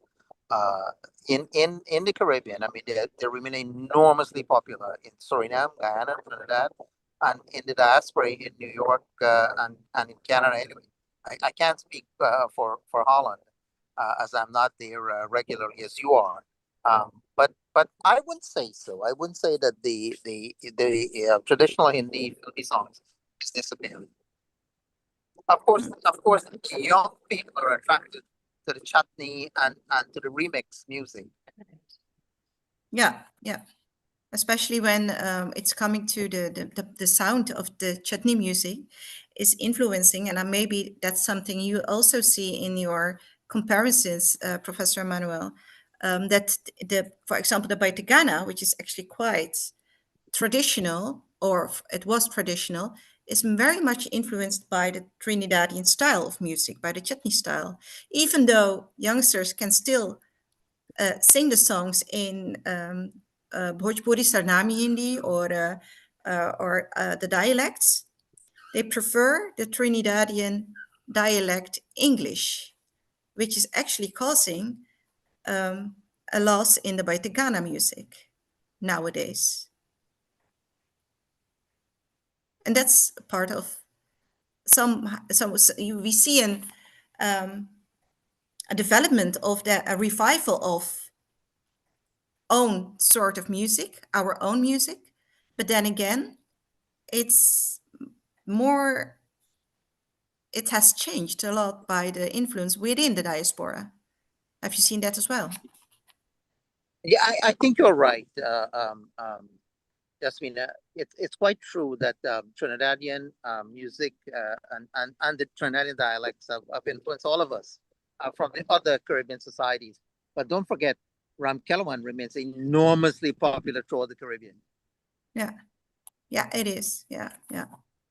And I think that all of us were very much impressed by and hearing the French Indo-Caribbean instrument, the parai drum. And I don't know if Ari is still here. Yeah, I'm here. Yes. Oh, you are here. Yes. So do you see some sort of same development in the parai drum music? In India, you mean? And no, in your studies of the drum in the diaspora. Yeah. So that it's getting more commercialized as well and influenced by other styles within the diaspora. Yes, that's absolutely true. And then the kind of new wave of exploring with the new technology. Like yesterday, I was in Finland, and there is this guy from Réunion Island called Jacques Marron, who has taken the Maloya electronic Maloya. I mean, the electronic Maloya, the parai is the center of his music. Then again, there's another person called Loya also, again another Maloya artist. So I think I've not heard anything. I'm sure Dr. Peter Manuel and Stephanie will send me some material about the Indo-Guyanese Mariaman and ritual. But in terms of commercial music, I think Maloya is one of the only place in Réunion where parai has been part of the Creole music and also very commercial. But I'm sure that's one of the things that project I'm working now is to go to different countries where parai is being practiced and make a documentary about this. So I'm working with a filmmaker called Paranjit, who is very famous now in Chennai. He's one of the major Dalit filmmaker. So I'm already working on the project. So just watch the space. Yeah. Yes, so we see the same things happening over there. And I was wondering, because we were talking about they didn't have teachers, they didn't have the institutional context to for their music and to maintain or to transfer the arts.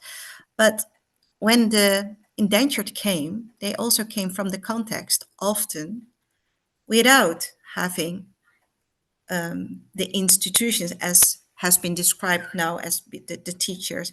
The community themselves was giving the context to make the music. So I was just wondering if the music is not it's actually, or the culture which has been more connected with rituals, for example, weddings, or as we saw in Peter Manuel's presentation as well, for the Chautal, which is actually connected with the Holy Pagua, then it's actually giving a much more bigger chance to survive. Absolutely. There are two great studies have been made about the parai, which is One is le tambour des dieux from Martinique, and le tambour malbar in Réunion Island. So they also explain the technicality of the instrument. So even though, as you say, the music is not codified as such, other music like tabla or any other instrument, the parai is only through the oral tradition. Yes. So that's where the role of the Vatialu or the Pusari is very important, because they are carrying the memory of the rhythms. So it is been given from one generation to another, but now only recently, for the since maybe 15-20 years, now there are schools, and Dr. Zoe Sheridan has been working very hard on done very interesting work on this. So now there are schools where they're teaching Parai, but before there was no teaching. It's like it's a family tradition, actually, or community tradition. Yeah, but do we need so actually we need both. We need schools, we need both, and we need to have the context of the community as an institution. Yeah, because again, talking about the film, cinema, you know how much is important in India, cinema as a tool, because it also reflects the society. So the famous film musician Ilayaraja, who comes from a Dalit background, Pariah background, and he's one of the first one who started to use Parai in Kollywood. And so now it's kind of more democratized in one way. Yeah, and we just also heard. Yeah, thank you. And we also heard Peter Manuel saying that we have got the attention now from India. So within the Chautal music, with the Ghana music, the Parai drums, and I also think with the South African music, perhaps that's also a sort of recognition and a restoring of the cultural identity, perhaps. Professor Peter Manuel? Yeah, I think that's a great point. I think a lot of people in the diaspora, the Girmitya community, they would like to look to India for legitimation of some of the things they do. Look at our Mariamman music. Well, they do it too in India, so therefore, we are legitimate. But the time may come, and perhaps it's happening in certain circles, that people in India are saying, look, our Chautal or whatever it is international phenomenon. Yes. Yeah. And that is also giving a pride of the folk culture over there.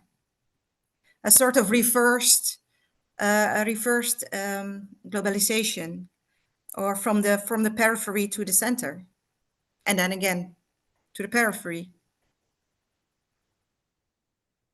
I think, yeah. So I don't know if we have any more questions in the chats. At the moment, I have a question. I think there's just one. Sorry, Dr. Mahaber, you were speaking? I said we're running out of time. We are running out of time. Yes. Yeah. But it's been an extraordinary conversation. It was, yes. I just wanted to make one single point. Short, please, very short.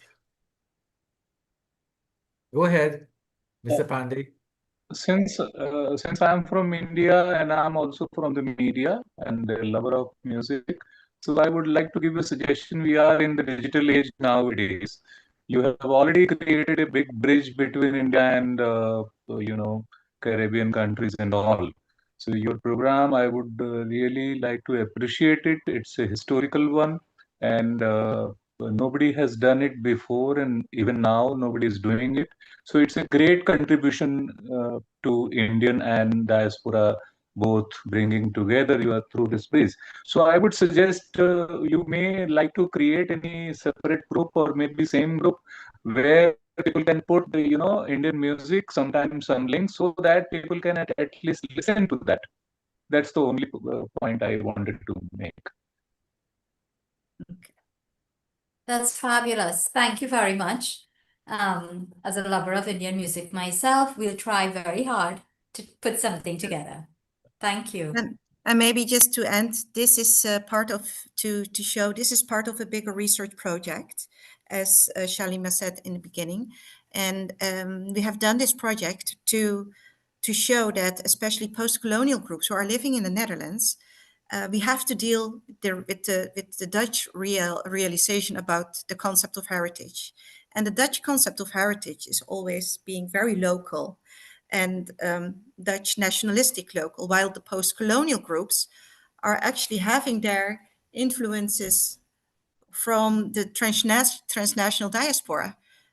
And we are using this project actually to show the Dutch government that the heritage concept as it is being used now is actually excluding a lot of groups in the Netherlands. So I wanted to thank you all for just bringing in these diaspora dimension into the discussion. Thank you very much. And thank you, Shalima. And thank you, Dr. Kumar Mahabir, for this opportunity. Thank you, Jaswina. This was a fantastic conversation. I cannot thank you enough for conceptualizing this and for bringing fantastic speakers together. Thank you. I'm very happy for their contribution as well. Yeah, Very much. so really, thank you. So thank you all very much to each Thank of you. you, all the speakers. Fantastic. I'll turn you all over now to Shakira. Thank you, Shalima. And I want to thank everyone for taking the time to attend today and to participate. And it was a very, very fabulous presentation. So due to time, I will cut the ending short. And we just want to say our topic next Sunday will be Grammatology, the emergence of a new academic discipline on Indian indentureship. So we want to thank all those who are involved here today, Dr. Kumar Mahabir, Shalima Mohammed, and being supported by the Utrecht University in the Netherlands. And so please visit, like, and subscribe to our YouTube channel to see all of past recordings. I am Shakira Mohammed of Trinidad and Tobago saying goodbye. May God bless you all. Dhanyavad.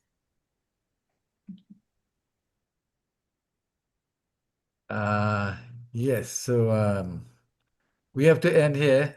Can't get the billboard to play for some reason. Okay, yeah, sorry.